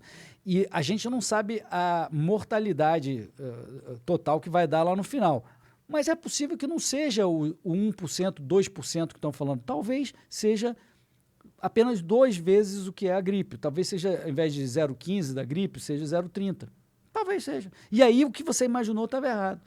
Esse é o ponto. Como ainda não sabemos, como não sabemos, a gente não sabe se exagerou ou não. Então aí fica todo mundo com medo de se retrai. Ok, eu entendo. Mas é uma reação, muitas vezes, emocional muito forte. E que as pessoas não controlam e não querem ver muito a realidade. Bom, o Brasil agora, a gente está entrando numa fase onde as pessoas estão meio que abandonando a quarentena, né? Porque se você olhar na rua lá, a movimentação aumentou. São Paulo já está bem diferente. Eu fico nesse trânsito Curitiba-São Paulo toda hora e eu percebo que aqui, no começo, eu passava aí e estava completamente vazio. Agora eu já vejo um movimento, já vejo algumas pessoas já vivendo. Então, a gente vai fazer esse teste aí, né? Se realmente da imunoglobulina? Não, a gente vai fazer o teste se é realmente uma doença catastrófica ou não, porque é o que a gente está correndo risco. Porque se a gente está aumentando agora saindo realmente da quarentena, esse é para onde o Brasil está indo, pelo que eu vejo, e a progressão da doença aqui ainda está nos estágios iniciais, né? A gente não desceu ainda o número de progressão de mortes e de infectados. Então aí a é gente que vai fazer um teste aí. Bateu um recorde aí, acho que ontem. Mas é de 600. números acumulados. Tá. É assim, números que eram de De vários outros dias, eles só registraram A agora. curva de São Paulo, se você fizer um filtro adequado estatístico de 15 dias de atenuação para não pegar essas variações diárias que podem estar erradas, já embicou. Já. Já. Mas isso não quer dizer, de novo, depende da estatística. Pode ser que tenha dado atrasado de novo, aparece, sei lá, um... E outra, vamos ser sinceros. Os cadáveres lá com pedra enterrado, sei lá. E se a gente entrar na Teve uma história engraçada, rapidinho. Não é muito engraçada, na verdade, mas ela é peculiar. Teve um hospital, não sei aonde, minha esposa que estava vendo mostrou a notícia, que deu uma pessoa como morta, uma senhora, e aí quando a família foi verificar o caixão, o corpo que estava ali não era da morta lá, da suposta morta. E aí começou uma corrente de um monte de gente querendo abrir caixão pra ver se era o cara mesmo que tava... Doideira. As pessoas tudo já... Demora, né? Porque o processo, como tem muito, os processos estão esquisitos devagar. E aí depois descobriram que a vovó tava viva, cara. Caraca. Que doideira, Pô, cara. que boa notícia, então. É uma boa notícia, mas imagina, todo o estresse de puta merda, velho, morreu. abrir 100 caixão, vi vários corpos. Não. Só Ele assim, não. essa família abriu o caixão e isso aqui não é minha véia, não. Cadê minha véia? Caralho. E aí, quando foram caçar a véia, tava viva. Olha isso, cara. Que Que doideira. louco. É porque aparentemente, quando você tá diagnosticado com Covid-19, tu entra lá e ninguém visita. Tu fica lá e acabou. E aí o contato que eles tinham com a senhorinha era nenhum. E aí descobriram que ela tava viva, cara. Que é uma boa doido. notícia, mas, porra, teve todo o estresse. Dos caras querendo abrir os. E aí os agora caixões. tem uma onda de uma galera abrindo o caixão pra ver se é o morto certo, cara. Cara, você E o sabe. Jean tá rachando ali. Tu mete um cadê minha véia? Cadê minha véia? Cadê minha verba? Mas um ponto que eu acho importante a gente analisar é que a gente não tem tantos testes sendo feitos aqui no Brasil. Então, a gente realmente não tem noção de como realmente está a infecção aqui, tá ligado? A gente fala que Em nenhum tem... lugar foi assim, não teve tanto. Sim, mas no Brasil, comparado aos Estados Unidos, que tem, sei lá, quantos milhões de testes os caras já fizeram, ou na Coreia do Sul, né? As nossas estatísticas são muito mais pobres. São muito piores, mais mas mesmo parcas. na Coreia do Sul foi menos de 10% da população, 5%. É que eles controlaram rápido ali. É que esse tipo de coisa tem que ser feita por amostragem estatística. Se você fizer direitinho, na fronteira de transmissão certa, uma amostragem estatisticamente equilibrada, você não precisa testar todo mundo. Para você saber onde está havendo a fronteira, quantas pessoas... Mas, ao mesmo tempo, se você tem uma maior quantidade de testes, você tem um número muito mais preciso, né? Como fala em estatística, se a amostra é maior, você melhora a precisão. E eu acho que pela falta de amostragem aqui no Brasil, a nossa precisão é parca, na minha opinião, assim. E a gente tem que tomar cuidado de achar que a gente realmente está num processo da doença agora no Brasil e, na verdade, a gente está em outro, tá ligado? E essa é, na verdade, a minha maior preocupação atualmente, porque eu não acredito nesses números, cara, que a gente vê na mídia aí. Pois tem número para tudo quanto é lado. Mas tem gente que acredita para cima, tem gente que acredita para baixo. Eu acredito pra cima, cara, Bom, sinceramente. tem motivos para ser para baixo também. Porque os estados ontem, o governo passou aquele pacote para os estados. Né? Tem 2 ou 3 critérios lá para você receber, mas um deles é o número de casos de Covid. Então tem um incentivo para a galera. Entendi. Entendeu? Entendi. Sabe? Pode assim, ser. Mas é que, tipo, se alguém morre, tá ligado? E você não fez o teste nela pra saber se ela tinha Covid ou não, como que você vai colocar essa Não, pessoa eles estão fazendo o teste. A pessoa em que todo morre. mundo que morre? Pelo que eu no Brasil entendi, todo? Pelo que eu entendi, morreu, o cara tá fazendo o teste. Ah, então... Esse teste é um teste complexo? Ou, no mínimo, o médico que acompanhou, ele vai dar uma opinião na causa da morte. Quando ele faz lá o atestado, que vai para o cartório, e tem a famosa última linha, que eles chamam. Na última linha, ele bota a causa primária, que causou a morte. Então, a opinião, se não fez o teste, a opinião do médico que acompanhou o quadro é a que vai ali. Entendi. Então, supostamente... Isso é perigoso, na verdade, porque a opinião do médico não vale de nada. Não tem nada melhor que isso, né, cara? Porque mesmo o teste tem erro também.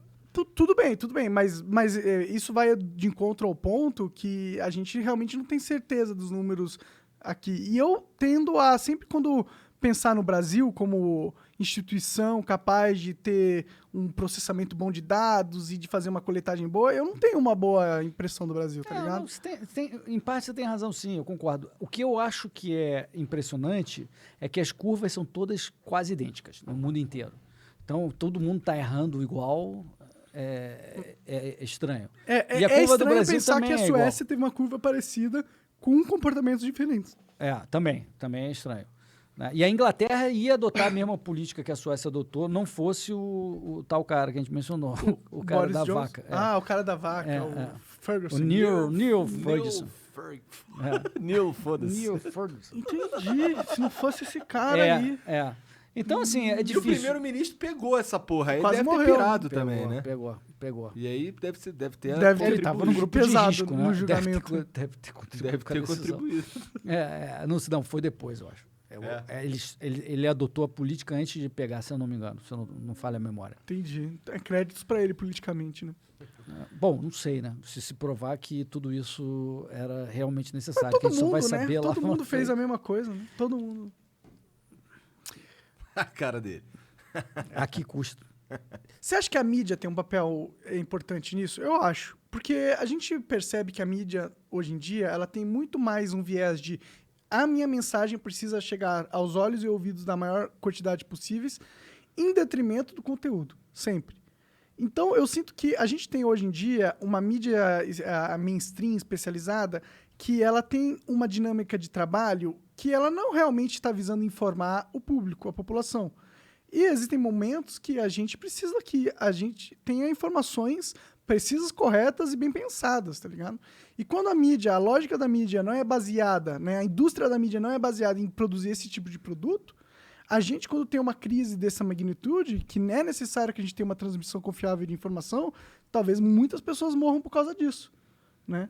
E esse é um problema que a gente não resolveu e as condições do mercado da mídia hoje em dia incentivam para que essa dinâmica se aumente. A mídia, na verdade, tem dois incentivos, Monark. Ele tem isso de alcançar o maior número de pessoas, mas se ela fala besteira e fala erro, ela tem uma penalidade muito grande em termos de reputação. Ela fala besteira pra caralho toda hora. E, inclusive, ela teve essa pena de reputação hoje em dia que a mídia no Brasil é totalmente descreditada. Não, vamos lá, calma. Uma coisa é quando ela fala opinião. E aí, por exemplo, eu tenho uma coluna na Folha de São Paulo. Dentro dessas 4 linhas da minha coluna, eu falo a minha opinião. Não tem nada a ver. Ninguém fala nada sobre o que eu falo ali. Não é a opinião da Folha. Tá ok. E eu posso estar falando besteira. Espero que não. Mas não dá para culpar a mídia porque... Mas não é só opinião. Não, então vamos lá. Mas não é só opinião. Aí você tem matérias, de fato, né, de acompanhamento.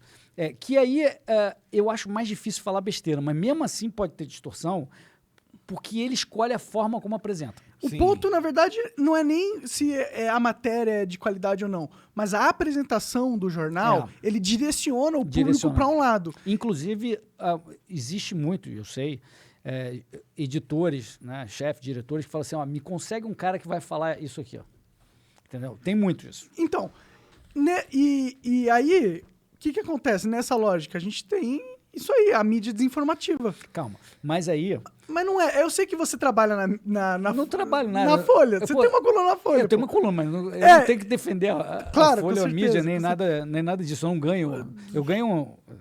Não dá pra pagar nem esse boneco aí. Eu sei que não é pelo dinheiro que você tá lá. Eu tô pra divulgar as ideias. Eu não tenho interesse em defender, mas por que eu quero fazer um contraponto? Pelo seguinte, quando a gente vai pra rede social, que seria uma outra forma de você se informar, o que mais tem, por exemplo, você citou, né, Igor, a pessoa que ouviu, parece que foi essa história, ela divulgou esse negócio dos caixões com pedra, que é uma história inventada, que ela diz que ouviu do cara que entrou lá na loja dela e ela replicou, nem sei se isso é verdade. O cara, parece que o que o cara dizia era, olha como é que pode 2 coveiros carregar um caixão desse aí, cara?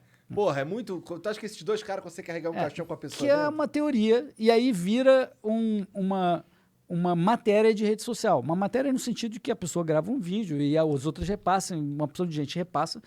E aquilo não teve um filtro de uma organização profissional que, em tese, deveria ouvir 2 fontes, checar a informação e cuja reputação, se o cara fala besteira de verdade, se ela botasse lá essa matéria lá como se fosse verdadeira, essa mídia ia perder assinantes pra cacete. Mas é justamente por isso.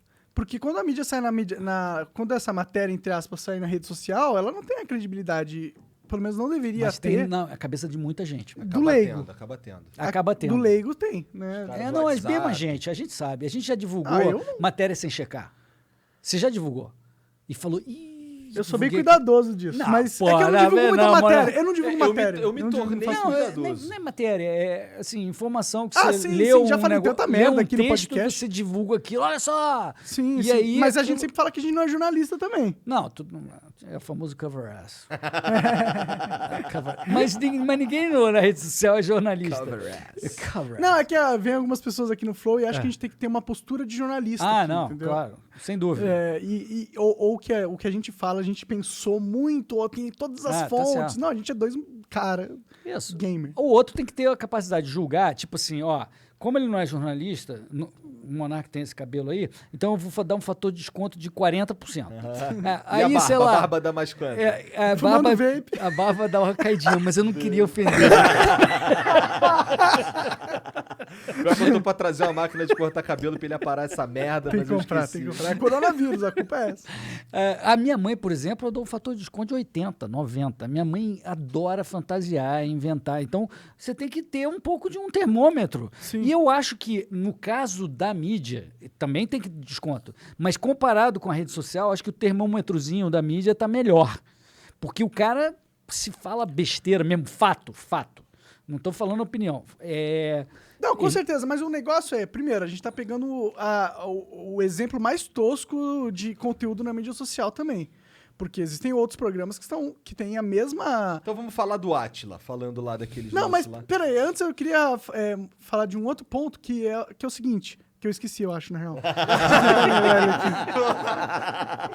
Desculpa, cara. Não, porque a gente tava falando da validade das informações das mídias Sim, sociais. e tem uma coisa da mídia mainstream que a mídia social não tem, que é, eles têm uma reputação, por mais que as pessoas leigas vão falar assim, vão acreditar nas notícias que vêm pelo WhatsApp, a mídia ela tem uma reputação, ela tem uma validação que é infinitamente superior e eles usam isso de forma muito inteligente, muito planejada e que vem de uma experiência que eles têm com isso de décadas, entendeu?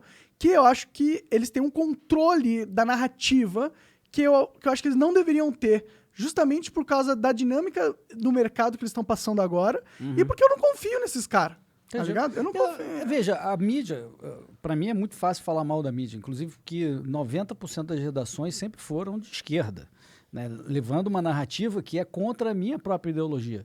E eu sei disso, né, a gente sabe disso, e a gente critica por causa disso. Mas, de novo, o mais importante é ter liberdade, canais alternativos à mídia mainstream,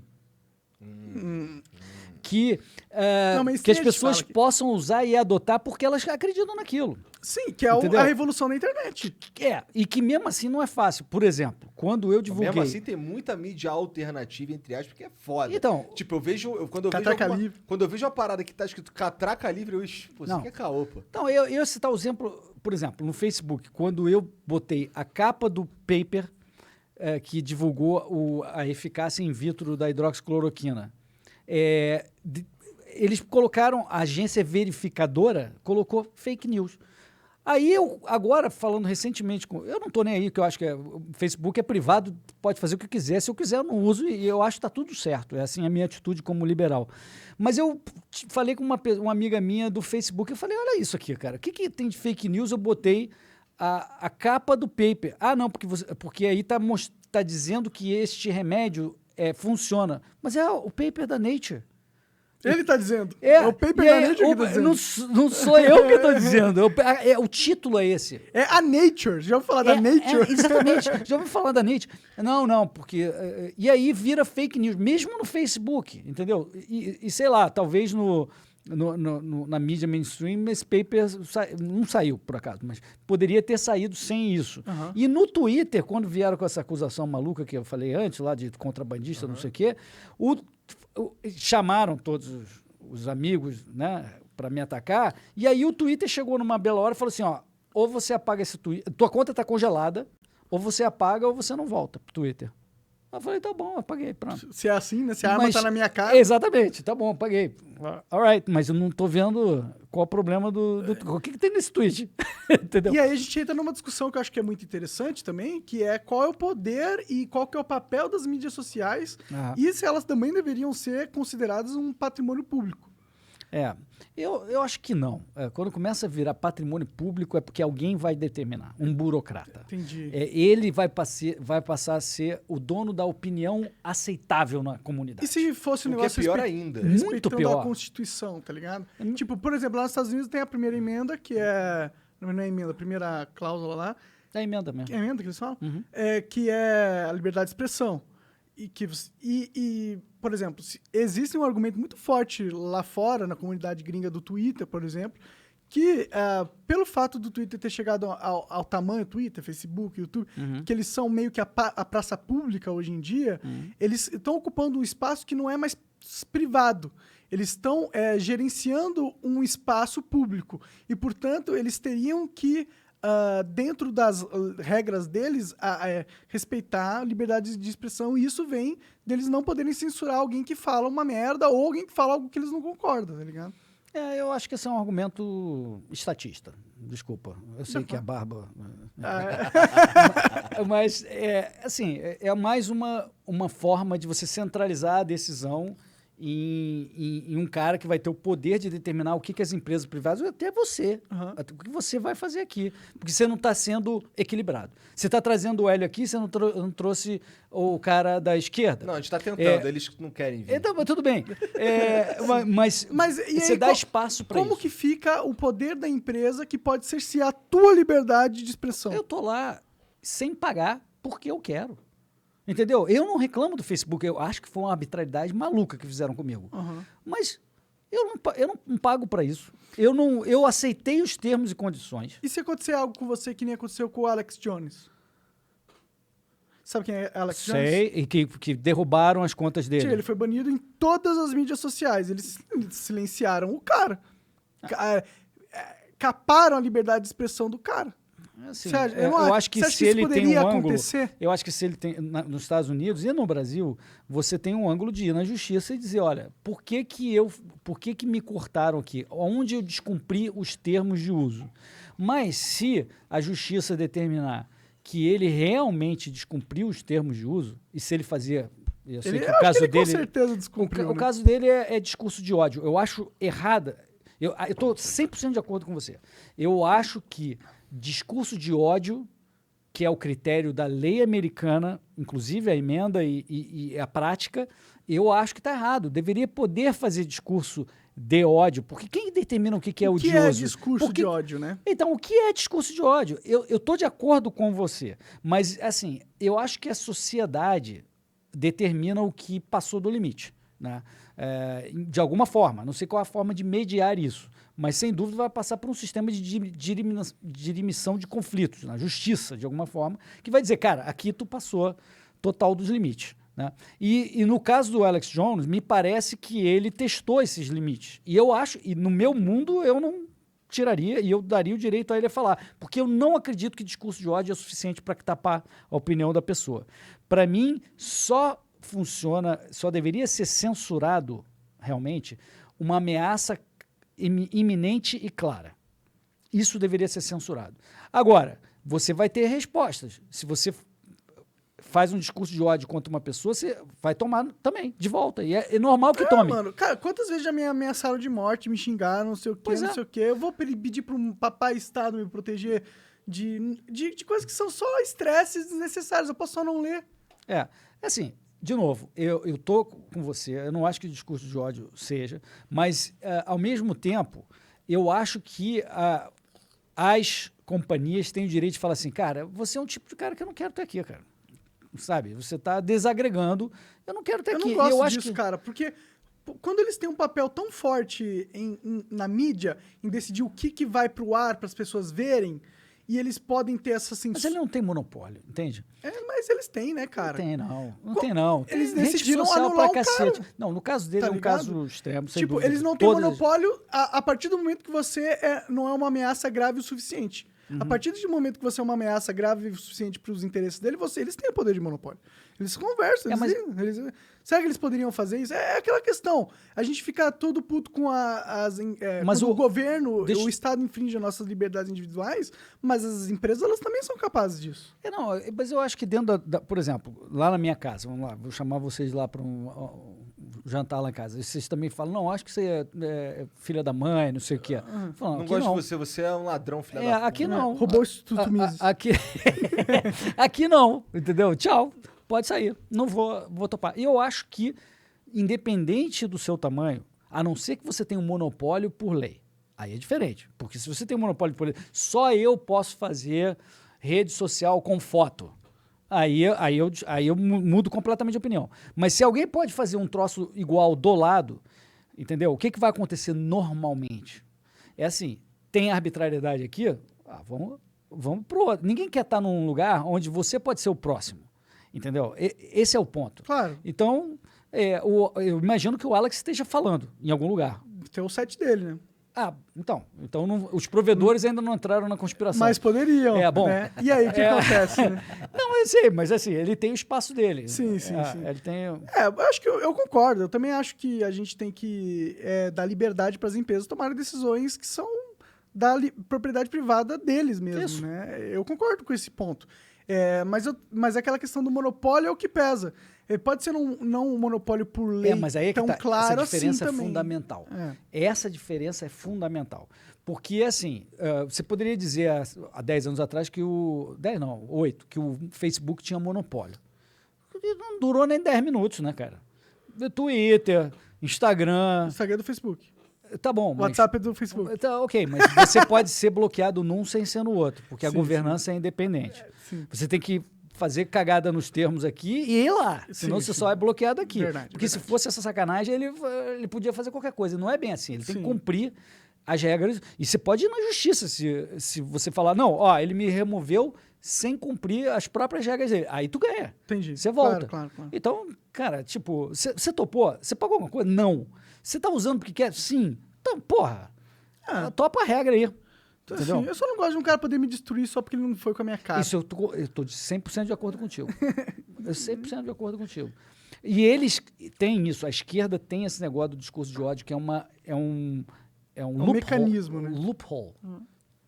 Ele tá O loop, demais, ele não consegue, ele tá demais. O loophole, que é um esfíncter, o famoso esfíncter. O loophole é um esfíncter. É uma Você conhece brecha, né? esfíncter? Uma brecha. Conheço.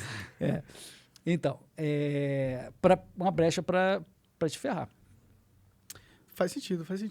Mas eu acho que só é importante essa discussão. Eu também não sei o que deveria ter, tá? Eu também não. Eu meio que. Eu concordo com os dois, eu diria. Porque esse lance da gente ser censurado pelo que a gente fala numa rede social, eu acho horrível, tá ligado? Eu acho que se falar, sei lá, qualquer besteira, não pode falar essa porra aqui, tá banido. Por outro lado, é isso, a gente meio que aceitou, né? É o direito deles, A gente né? meio que aceitou. É diferente quando era na geração anterior, que tinha até o famoso sketch do George Carlin, o comediante, que ele falava as 7 palavras proibidas do FCC, que era a agência americana, que é como se fosse a nossa... Anvisa. Anatel da vida, sei lá. Na mídia, quer dizer, rádio, televisão, na época, né? Não pode falar fuck, twat, não sei o que, sei lá. E eles não tinham a lista, eles não falavam a lista, porque senão dava merda. Mas com a prática, você sabia quem tomava a multa, quem tomava o toco, quem perdia o horário, você sabia quais as palavras que tu não podia falar. E tem um sketch maravilhoso do George Carlin sacaneando essas palavras proibidas. O Carlin é muito foda. É muito foda. Mas assim, olha como mudou para melhor, né? Antes você estava na mão de um FCC da vida que falava, cara, falou isso, tá no pau, se fudeu. Não é nem o teu discurso, não é nem o conteúdo, falou essa palavrinha, se fudeu. Exatamente. Entendeu? É pior ainda, é palavra proibida. É tipo um index lá do catal, lá dos caras da... Como é que falava aquele troço da perseguição? Inquisição. Inquisição, não sei o que lá, dos livros proibidos. Não, aqui, essa palavra proibida. Cara, é surreal. Hoje você pula daqui para lá, vai para lá, vem para cá, faz, como é que é o Ciro faz? Vem pra cá, vem pra lá. Dá uma reboladinha assim, tá, isso aqui. Cara, entrando um pouco no assunto da política, porque eu quero saber a sua opinião. O que você tá achando desse negócio do Moro, dessa dinâmica toda? O que você tá achando da postura do Bolsonaro como presidente? Assim, do Moro, eu acho que tanto o Moro quanto o Bolsonaro, naquele dia da demissão, falaram a verdade. Ou seja, o Moro falou, cara, eu tô saindo porque o Bolsonaro está me fazendo pressão para trocar o Valeixo e um ou dois dos superintendentes regionais, inclusive do nosso estado, né? Tá me fazendo uma pressão descomunal, eu não tô vendo motivo, não topo esse troço, tá com um cheiro, ele não falou com essas palavras que eu tô falando a interpretação do que ele falou. Tá com cheiro de ser conflito de interesse, ou seja, de algum tipo de interesse pessoal ou de algum amigo, então eu vou sair. Foi isso que ele falou. Aí a mídia no dia seguinte falou, ele está acusando de crime. Eu não vi crime, eu vi uma acusação de uma pressão desmedida, irrazoável, que poderia se tornar um problema de crime no futuro se ele usasse a máquina pública para interesse pessoal. E o Bolsonaro falou, não, eu queria mesmo os relatórios, eu quero ser informado. E na verdade, quem faz esse tipo de coisa para o presidente é a BIM.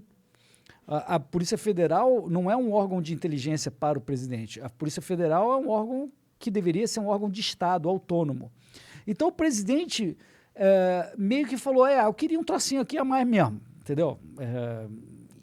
E claro que ele não falou nada se ele queria fazer algum conflito de interesse. Então aconteceu isso, o Moro foi embora, e dado que tem toda a cara que o Moro tem um potencial político muito grande, e se o povo realmente demandar, ele vai acabar sendo candidato, que isso virou uma grande guerra de narrativas de o Moro traidor, né? E O Bolsonaro pôs a máquina dele para atacar o Moro, né? Não sei se o Bolsonaro, mas sem dúvida a claque no entorno, né? Você acha que o Bolsonaro não... ele gosta, né? Você acha que ele não tem controle um pouco sobre isso também? É tudo a mesma coisa, faz parte da mesma coisa, mas não sei se é ele pessoalmente que... Mas faz diferença se for ele pessoalmente ou não? Não faz. O estilo agressivo dessa turma é um estilo que não combina, pelo menos com a forma de eu pensar, que é de ataques pessoais. É uma tática baixa, né? É uma tática baixa, faz parte, é parte da narrativa política do Brasil de hoje, extremamente polarizado, que envenena o discurso público. Eu não sou favorável a isso, né? Eu quero achar que eu sou um pouco mais civilizado, mas o que a esquerda faz isso e agora eles fazem isso. Mas o Bolsonaro não era para ser uma outra esquerda, né? Que é o que ele se tornou, né? Mas a coisa polarizou, e os liberais ficam no meio desse negócio falando, caraca, olha esse negócio. Eu acho que os liberais pularam fora já, mano. Eu pulei fora do barco Bolsonaro, cara. Eu não acho que vai pra frente mais, não. Eu não me considero nem dentro nem fora, que a causa de um liberal como eu, pelo menos, que tenha todo esse envolvimento... Mas tu não era anarcocapitalista? Isso, anarcocapitalista. Então tu não é liberal, ou tô falando mesmo? Não, é que... Boa pergunta. É porque eu vejo, e aí cada um tem um pouco de opinião diferente, eu vejo o anarcocapitalismo como um subconjunto do termo liberal. Né? Então, o anarcocapitalista seria o liberal... especializado. Que removeu as contradições. Só para falar uma frase sobre isso. Lá atrás, o liberalismo clássico, que é o pai das ideias liberais, os caras não... Eles falaram, cara... Se você laissez-faire, laissez-passer, agora mudei de língua. Caralho, agora fudeu mesmo. Agora fudeu, cara. O cara falou francês aqui na minha cara. Deixar passar, deixar as pessoas fazerem o que elas quiserem, você vai melhorar a sociedade. Mas eles ainda falavam, não, mas então não tem monopólio, força, tudo isso é uma coerção, tudo isso é besteira. Menos para segurança pública, as cortes e tal. E aí, no século 20, na década de 50, 60, alguns caras, um deles o Rothbard, que a gente tanto admira, a Rand e tal, começaram a falar, não, mas peraí, você não precisa usar coerção para ter segurança pública, você não precisa usar coerção, que é uma boa discussão. E aí, um subconjunto desse virou o anarcocapitalismo, porque resolveu algumas contradições do liberalismo. Então, é assim que eu enxergo, pelo menos a forma de eu enxergar a questão. Mas eu acho que a gente é uma sutil evolução do liberalismo. Outros vão falar que é radical, porque eles gostam de dizer que não, eu não sou liberalismo clássico, eu sou muito radicalmente diferente. Tá bom, eu entendo. Mas eu vejo como uma evolução das ideias do laissez-faire, né? Do laissez-passer. Faz sentido. Mas a gente estava num outro... No Bolsonaro fazendo merda. Ah, é. Então, eu acho o seguinte, que a minha causa são as ideias. O governo está saindo das nossas costas, está intervindo menos na sociedade e nos mercados. Se é isso, eu apoio aquela política. Aqui, tem um projeto de lei, tem uma ação aqui, eu apoio essa. Aham. Isso aqui não é o cara, nem é o governo, nem é o judiciário, nem é o executivo, é a porra daquela política que está melhorando aquele negócio. Então, uma hora o cara vai falar, então você é bolsonarista, você apoiou essa causa. Agora você é anti-bolsonarista, porque você criticou essa... Você não entendeu ainda, então. Eu digo pular Essa fora... porra não é futebol, cara. É, exatamente, exatamente. Eu digo Se fosse o Mengão, era campeão, caralho. Eu digo pular fora do barco, porque antigamente eu tinha uma esperança que o governo ia conseguir essas coisas, tá ligado? Porque eu concordo, por exemplo, eu gosto do Paulo Guedes lá, eu acho que ele tem ideias que seriam boas se fossem implementadas, mas antigamente eu acreditava que o Bolsonaro ia ter força política pra fazer isso acontecer. Hoje em dia, eu não tenho mais essa crença, tá ligado? Eu acho que o Bolsonaro, ele gasta todo o poder político dele se defendendo. E ele não tem poder político pra avançar as coisas que ele foi posto lá pra fazer. E aí isso reflete, por exemplo, na Bolsa, né? Que os caras não passam as reformas, blá, Reflete blá, blá. a longo prazo no como o Brasil vai se desenvolver como um país, como potência. Muita gente tem um pouco dessa visão e foi para o lado diferente seu, de falar o seguinte, não, o Bolsonaro foi eleito pelo povo e deveria fazer valer essa visão, foda-se, na porrada. Só que a nossa sociedade, pro mal ou pro bem, ela tem esses checks and balances, essa diversificação entre os poderes, né? Cada um controla o outro, você tem várias forças políticas dentro do Congresso. Então, por desenho, não tem como um cara que é eleito para ser presidente fazer o que ele quer porque foi eleito. Porque, assim, a voz do povo não está só no presidente. O Congresso Nacional teve mais votos que o presidente. O presidente teve 57 milhões de votos. Eu não sei quanto o Congresso teve, mas sem dúvida mais de 100. Sim. Porque a soma dos deputados é maior. Então, peraí. E é chamada Casa do Povo não é por outro motivo, né? O Congresso Nacional, né? A Câmara dos Deputados. Não dá para ignorar o sistema. Então, cara, assim, o sistema está cheio de problemas, né? Agora, talvez houvesse mais problemas se você concentrasse tudo numa figura só. A gente já viu isso na história. Se você disser, cara, vai fazer valer o que aquele cara quer, é uma solução do tipo, concentra todas as armas na mão dele e torce para dar certo. Só que não, né? Por Só que não. Por isso que é um pouco assustador esse cara ficar indo a pessoas fazendo protestos a favor de ditadura militar e ele vai lá, não, tô com vocês. Como é que ele falou? A paciência acabou. Porra, espero que a gente não tenha nenhum problema essa semana aí, porque a paciência acabou. Não sei o que. Tu fica, caralho. Que medo assim, dessa merda. mas também assim, as coisas têm sempre nuances, né? Tipo, eu não sei dizer se ele que mandou botar esse negócio lá, entendeu? Ele foi... Mano. Que, assim, eu não vejo o Bolsonaro Foda-se chegando se e ele falando manda assim... botar ou não. Ele é o presidente, Não, cara. mas- Ele tem responsabilidade nas Mas coisas ele que falou, apresenta. no dia seguinte ele falou, cara, eu não sou a favor desse tipo de coisa, eu respeito... Ele falou, cara... Mas claro que ele vai falar. Ele tem que falar. Se ele não falar, ótimo. mano... Então tá bom, então tá funcionando pelo menos... O governo explode. Ok. Então tá funcionando pelo menos esse Os controle. checks and balances estão funcionando. Tá funcionando, que tipo, ó, se tu passou do limite, vai tomar uma porrada, você tem risco de impeachment, pede pinico. Aí o cara vai, pinico, então beleza, tá funcionando. O problema não é quando você vai num discurso e vai lá, é que muito acontecia na época da esquerda, eles fazerem, tipo, passar uma regra para controlar a imprensa. Os caras fazerem, o Conselho Nacional de Justiça, não sei o quê, para controlar os juízes, não sei o quê. Eles faziam. O Bolsonaro é o cara que pode falar uma merda, mas em geral ele não tá propondo... Mas é porque ele não consegue. Não importa. Mas, assim, lá atrás os caras não conseguiam, mas tentavam pra cacete, tinha projeto pra cacete pra Mas fuder. lá atrás eles conseguiam um pouco, né? Lá atrás era diferente. Os checks and balances do Brasil, Tá bom. Eram um pouco eles- mais controlados por uma galera só, né? eles estão melhores agora, né? Assim, Foi uma evolução institucional que ocorreu nos últimos 15 anos. Que, né? O meu ponto é que eu falo assim, não, o Bolsonaro é uma ameaça à democracia, mas Mensalão e Petrolão não foi ameaça à democracia, controle da mídia não foi ameaça à democracia, controle da justiça. E cadê essas coisas que o Bolsonaro está fazendo? Ele não está fazendo nada nesse aspecto. Com Ele está fazendo uma opção de besteira, pode ser, mas nesse aspecto de ameaça à democracia, eu não estou vendo ações dele nesta direção. Você fala, mas é o primeiro passo, ele foi numa manifestação. Num evento, que tinha lá uma faixa. Ok, pediu desculpa no dia seguinte.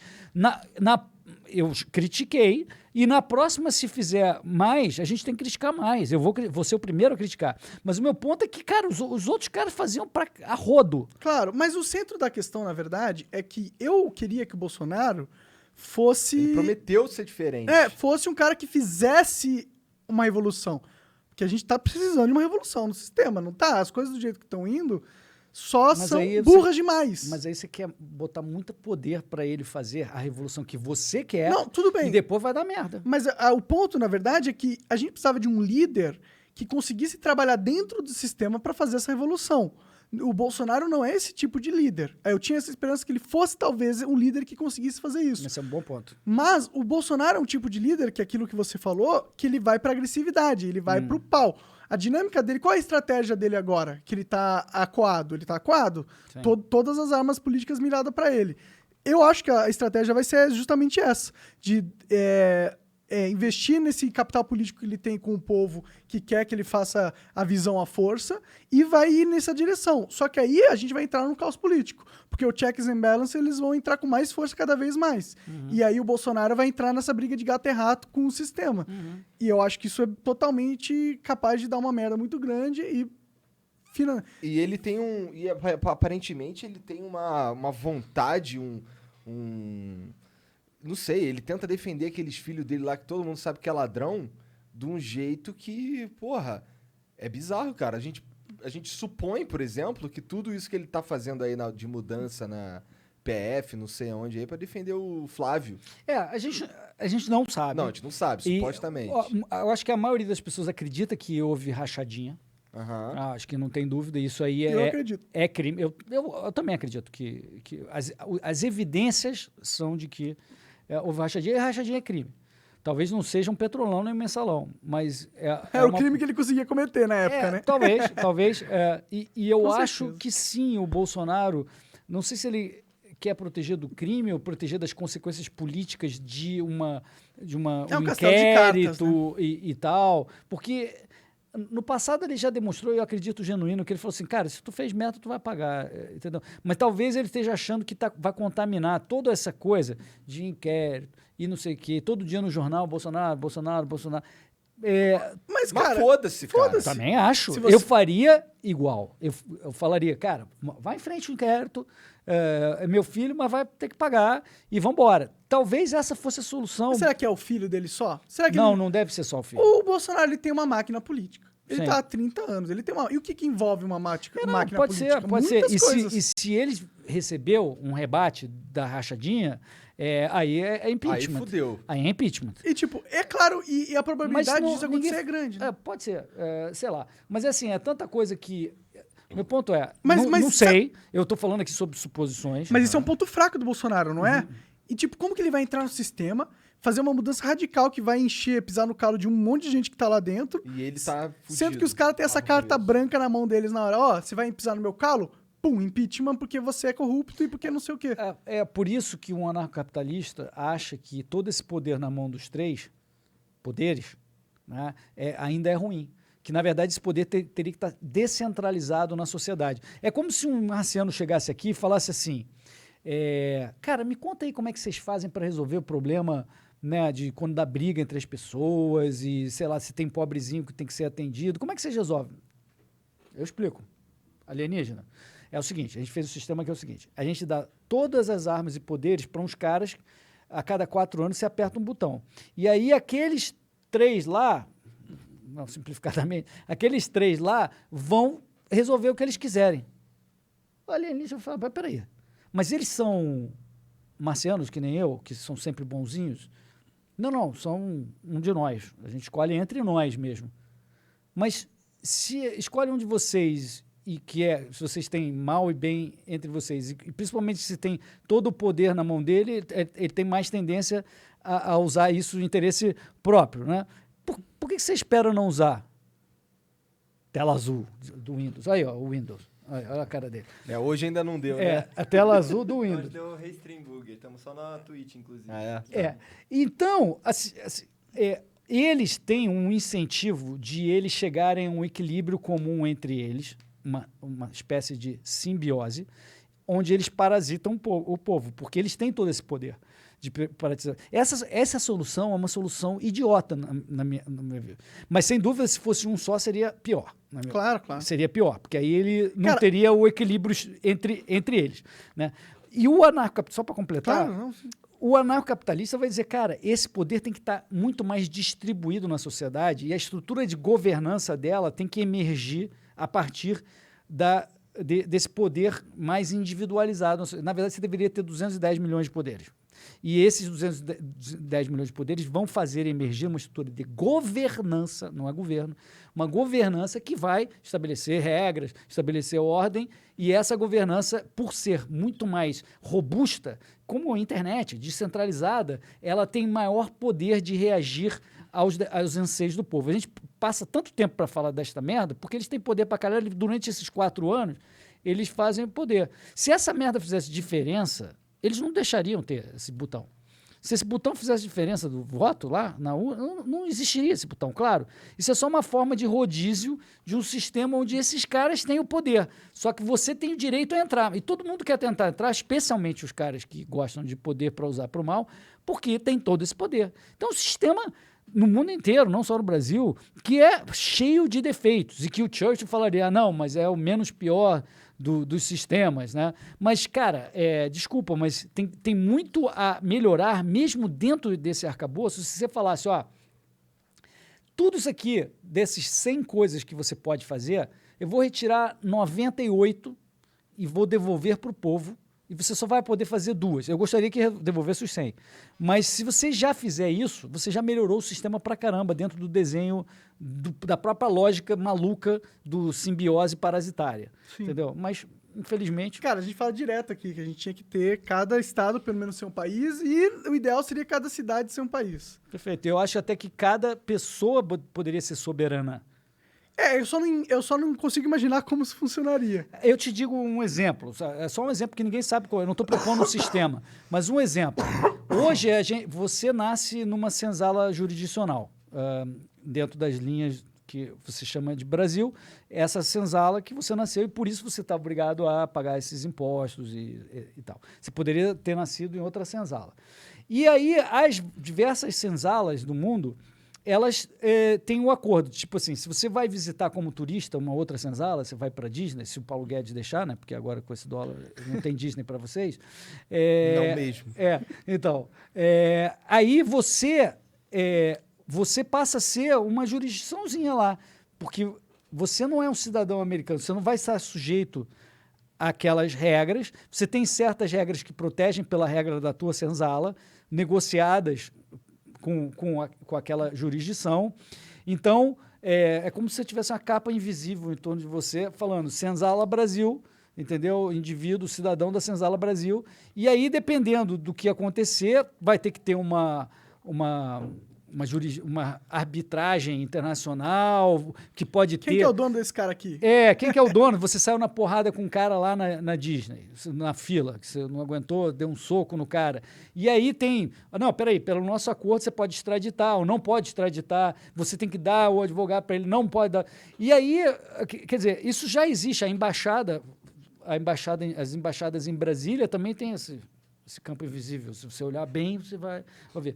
E o americano, quando a gente vai para lá, ele vê essa capa invisível, uma peninha de índio também, né? E quanto melhor inglês você fala, a peninha vai diminuindo. Você vai, assim, fica quase invisível quando você sabe falar loophole, entendeu? Fica muito, muito pequena, quase imperceptível. Mas você ainda é da senzala Brasil. Ou seja, se você vai para os Estados Unidos e mora 6 meses lá, você automaticamente vira escravo daquela senzala. você passa a ser o person of interest.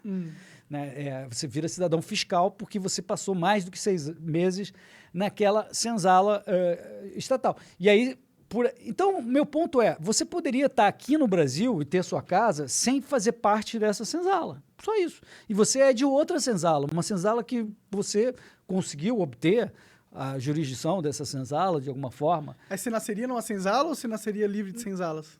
Então, se esse negócio se evoluísse nessa direção, possivelmente não haveria mais senzalas. Mas se você tivesse já um país que permitisse que o sujeito optasse pela senzala jurisdicional dele, já começaria um processo de competição forte de jurisdições que começaria a melhorar para todo mundo. Verdade, faz sentido. Esse é o ponto. Então, é assim, Ah, é um desenho pra caralho com possível, isso. mas não quer dizer que eu estou falando, não, o Hélio está propondo isso como uma solução. Não, eu estou falando só como poderia você ser um soberano individual. É claro pra todo mundo que quanto mais poder ao indivíduo, melhor, né? Tipo, dentro que... porque se Mais ou menos, não sei se é muito claro pra todo mundo, não. Tem muita gente que gosta do papai Estado ajudando, tem muita gente que ama CLT, FGTS. É porque você nasce doutrinado nesse sistema, né? Seu pai logo de cedo fala, ó, você tem que Tem a arranjar um carteira trabalho assinada. Porra, bom. esse cara não assina tua carteira, não? Porra. Eu falo, caralho. Verdade, tô sendo passado pra trás. Entra nessa. Ô, Jean, a gente não assina tua carteira, cara. E aí? Ai, cara, tô sendo passado pra trás. Jean ganha muito melhor do que muita gente que tem essa carteira assinada aí. Com certeza. Só uns bônus que chega aí de vez em quando. Sim, chega uns bandos Os caras maneiros. ficam metendo Meritocracia. essa assim pra deixar o karma livre, assim, sabe? Tem que deixar o karma livre mesmo. Pô, queria falar um pouquinho do teu pai, Hélio. Teu pai era foda. Meu pai era foda, cara. Ele foi ministro, né, cara? Lá na década de 30... Hélio Beltrão também. Hélio Beltrão. O teu é o quê? Seu, é Hélio Júnior? Beltrão Não, Júnior? eu tenho... ele era Hélio Marcos Pena Beltrão, que o Pena da mãe dele, e eu sou Hélio Marcos Coutinho da minha mãe, o Coutinho da minha mãe, né? Aham, aí dá uma diferença. Aí, lá na década, quando ele já estava com 19 ou 20 anos, houve o primeiro concurso público do Brasil, que fizeram um negócio super sofisticado, super elaborado, com testes super sofisticados, uma quantidade enorme de pessoas, ele foi primeiro lugar. Caralho. Caralho. É. Ele era nerdão que nem tu? Cara, ele era muito mais foda que eu. Acho que eu sou mais nerd, mas ele era mais foda, mais inteligente, mais tudo, cara. Se eu chegar a um pertinho assim. Você tá comparando tipo, história. 10%. Não, mas, cara, é anormal. Meu pai era um negócio de louco. Aí ele já virou, em seguida, diretor lá do que é hoje o INSS. Primeiro ele foi chefe, já foi em primeiro lugar, virou chefe de gabinete da repartição, que era o INSS. Era o primeiro concurso público para o INSS, que era o IAPI na época, chamava. Aí ele virou chefe de gabinete e já em seguida virou diretor e já cresceu. Aí foi para iniciativa privada e começou um processo de ser um CEO profissional, que não existia basicamente no Brasil. Você estava falando aí que ainda não tinha ciência de administração. Não tinha bem uma ciência, que foi, no fundo, fundada pelo Peter Drucker. Né? Depois, estudando a General Motors, os métodos dela, ele falou, cara, é isso aqui, e entender quem é o seu cliente, qual é o seu produto, como é que você vai atender o seu cliente. Tudo isso virou uma ciência de administração, mas meu pai já era um natural nisso, ele era um gestor profissional, quando só existia ou empresa familiar, né, própria, empreendedor, né, ou multinacional, ou estatal, ou empresa pública e tal. E aí ele teve muito sucesso como gestor a vida inteira. Aí eu estava te contando rapidamente a história do... Um dia eu vejo o currículo dele, tinha 20 e poucos anos, em cima da mesa, assim, enorme currículo, dessa largura. Aí comecei a ler aquele, aí eu falei assim, pai, tem um erro aqui no teu currículo. Erro? Onde tem um erro? Olha aqui, entre 1960 e 63, você aparece como CEO da Mesbla e da Cimento Paraíso. Né? E ele tinha sido CEO de uma opção de empresas conhecidas. Essas duas eram empresas importantes da época. Aí ele falou, não, tá certo. Eu falei, como assim, CEO de duas companhias grandes, assim? Como é? Me explica isso. Vou te explicar. Eu fazia o seguinte, eu estava trabalhando numa empresa, se alguém quisesse me contratar, isso ocorria, eu fazia os cálculos todos do que eu ganhava, salário, benefícios, plano de saúde, sei lá, carro, não sei o quê, multiplicava por 2, e se o cara pagasse, eu ia para outra empresa. Aí eu mudei de muitas empresas ao longo dos anos por conta disso. Ficava 2 anos, ficava 3 anos e tal, mudava. E às vezes acontecia, às vezes não. E aí nessa época eu estava, sei lá, na Mesbla, e aí veio a Cimento Paraíso fazer a oferta, pagou as 2 vezes, mas aí a Mesbla, não, eu pago mais. Aí começou um negócio de leilão, ele falou, não, leilão não, vamos sentar aqui, vamos resolver essa história. Saíram da reunião decidindo que ele ia ser CEO durante o período matutino de uma empresa e no outro... Caralho, isso é uma doideira, cara. Cara, uma doideira, cara. Meu pai era animal, surreal, assim, era um papa da gestão. Não é à toa que ele foi parar ministro, né? Aí virou ministro, ficou muito conhecido como ministro da desburocratização, né, de simplificar. Era um ministério sem orçamento, sem equipe, né? Tinham 8 pessoas, das quais 3 eram secretárias, né, assistentes, que abriam cartas todos os dias. Ele recebia 300 a 400 cartas por dia, respondia todas. Tu tinha quantos anos nessa época? Eu tinha 13. Caralho. Tinha 13, 14 anos. Eu não entendia direito ainda aquela coisa. Mas morava em Brasília, estava lá, ele levou a família toda, estudava lá e tal. E aí, pô, eliminou 300 milhões de documentos por ano, né, que a gente tinha atestado de vida, atestado de bons antecedentes, né, eliminou uma plaquetinha que tinha na placa do carro, que você tinha que renovar todo ano, que você mudava a corzinha, era uma plaquetinha menor que era na lateral. Precisamos de um outro Hélio Beltrão agora. Pois é, cara. E, pô, outro dia eu fui no cartório, outro dia não, já faz tempo, porque eu fui vender o carro, os caras inventaram um troço que é por autenticidade. Deixa eu falar isso, Não. reconhecimento de firma por autenticidade, que você não pode mandar alguém lá reconhecer a sua firma, você tem que ir pessoalmente para assinar o livro. É mais uma forma de cobrar. Aí, cara, aí eu fui lá para vender o carro, né? Aí o cara falou, teve um cara com o teu nome uns anos atrás que queria acabar com os cartórios. O pessoal aqui ficou todo mundo louco. Ia para Brasília toda semana, porque ele queria acabar com esse negócio inteiro, não sei o quê, né?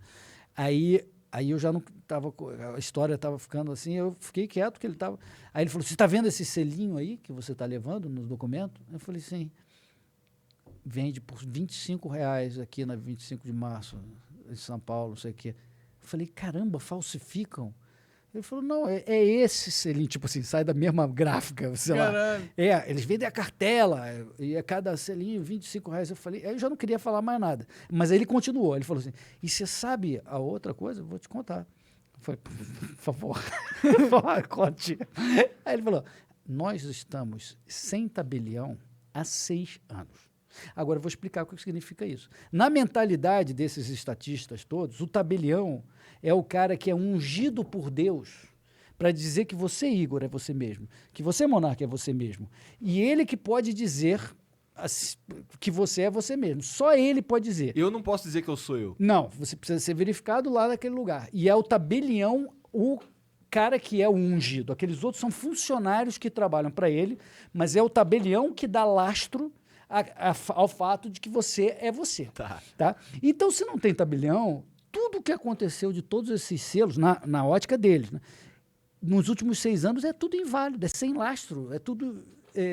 na própria lógica estatal deles, não vale nada, tudo mentira, nenhuma dessas vendas ocorreu, nada disso pôde ter acontecido. Eu saí branco de lá, né? Porque... A pessoa, se tu fala, meu pai. É o quê? Não sai daqui, não! Vamos torturar esse cara aqui, Leão! Filho do Hélio Beltrão! Mas, cara, olha só, você falou do meu pai, eu tenho que falar da minha mãe, porque eu idolatrava o meu pai, achava ele sensacional e não dava muita importância para minha mãe, né?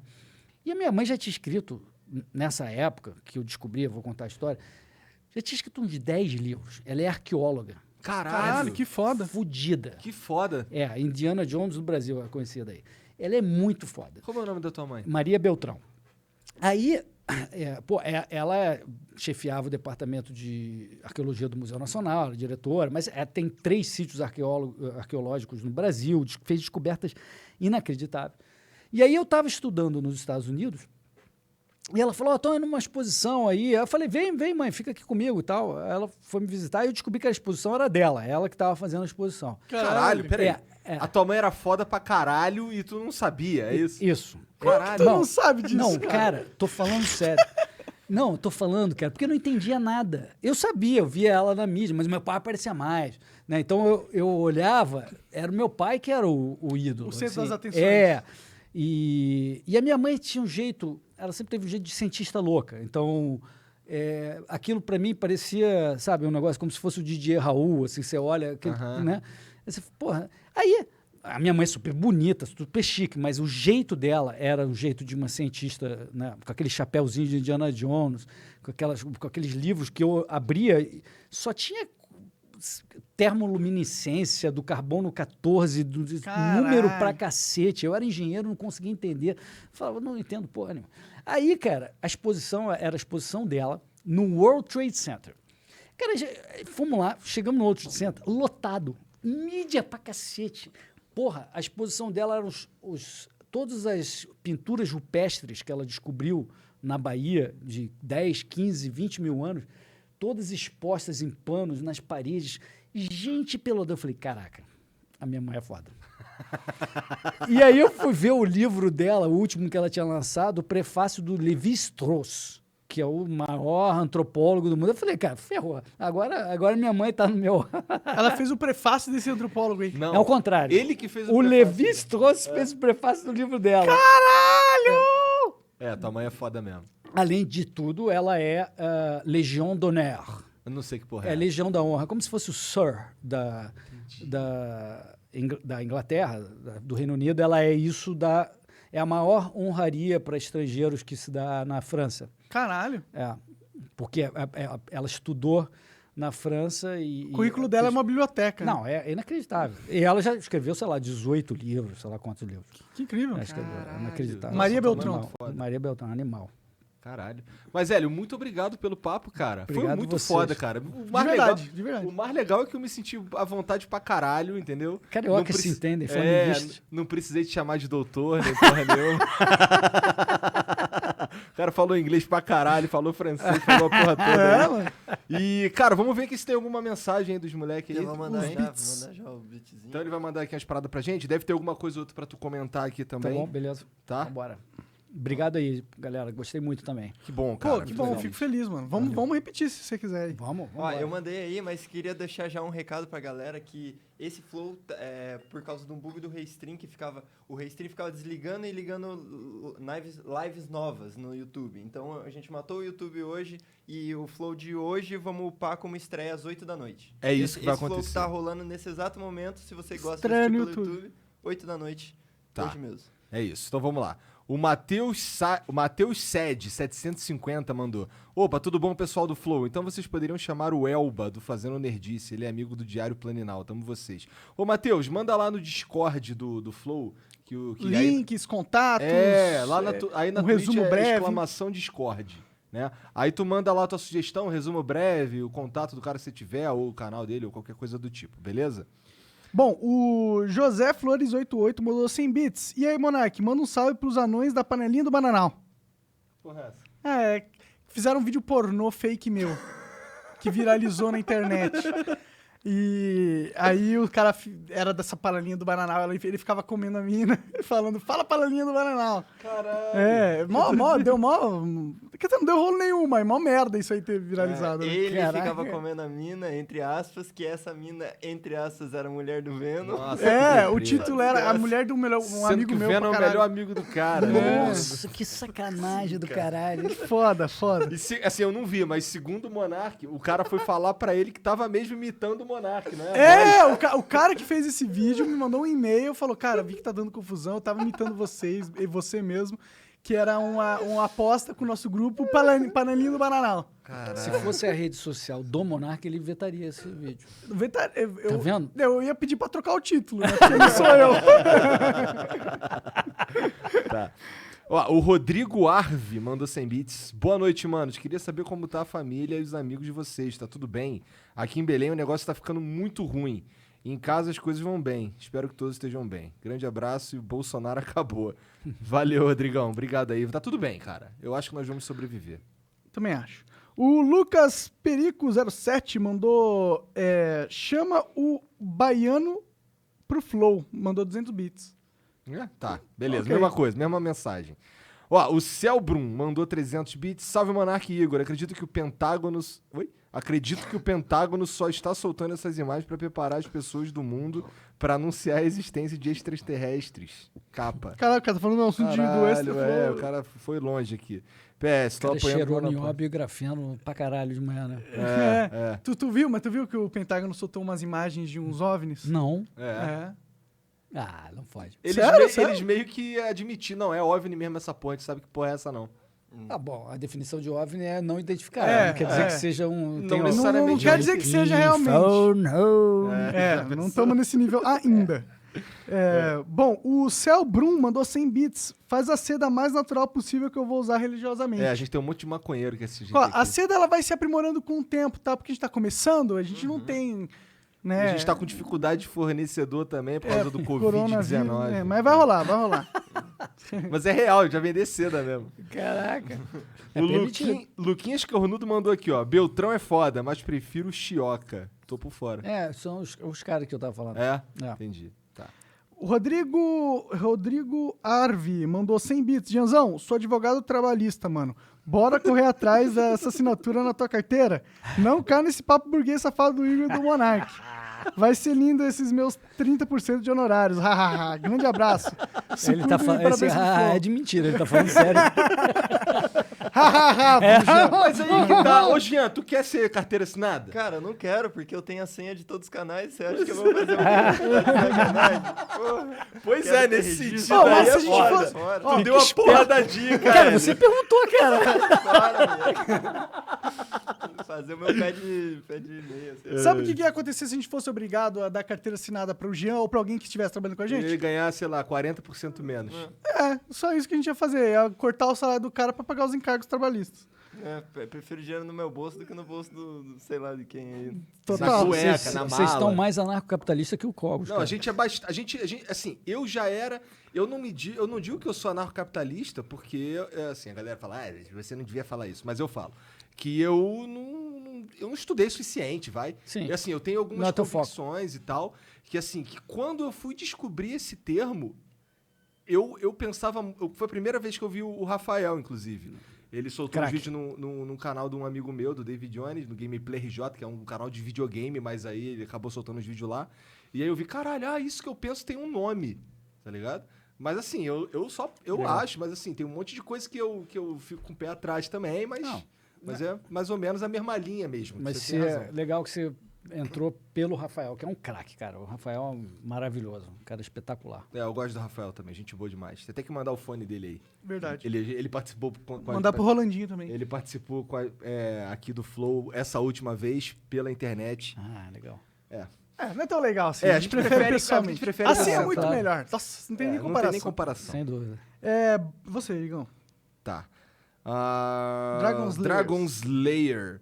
Mandou 100 Esses nomes da Twitch são pica, né, cara?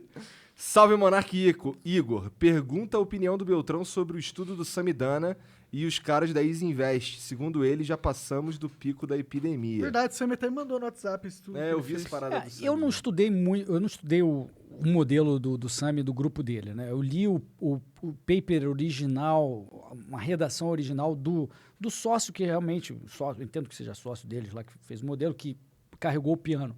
Eu achei muito bacana. E quando eu fiz o meu gráfico, aquele filtro que eu falei, que dilui 15 dias para eles eliminar, tá dando parecido com o que o modelo dele está indicando. Então, achei bacana. Achei que faz sentido. Ah, tu achou bacana só porque casou com o teu, né? Confirmou. É o famoso confirmation bias. Viés. Eu estou enviesado pela confirmação. Mas pessoal pode vai ser, porque ninguém sabe nada. Mas Esse no é o caso ponto. dele é uma simulação lá, computadorizada, É uma simulação. blá, blá, blá, não sei o quê. Mas o dado que está saindo com o filtro adequado está razoavelmente aderente ao que eles fizeram. Então, Entendi. achei legal. Massa. Então é isso. É isso, Hélio. Muito obrigado pela Obrigado, moral vocês. de vir aí, Valeu, cara. galera. Só chamar qualquer coisa. Demorou, aí eu gostei, hein?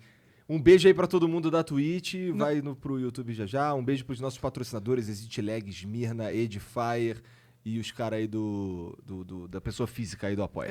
Exato. E se você gostou de alguma parte desse momento, quiser recomendar pro seu amigo, vai estar disponível no Cortes do Flow. Ok? E obrigado, Edifier, Foninho aí. Olha lá, ele e o Gostei Beltrão bastante. agradecendo de Fire. Valeu, galera. Só não gostei que é vermelho, que é meio... Não é, aquele não é, esquerdo. ele é Opa, liberou. Um beijo, valeu, gente. Boa tarde aí pra todo mundo, até a próxima. Tchau, Use galera. seu emote novo da Twitch. Tchau.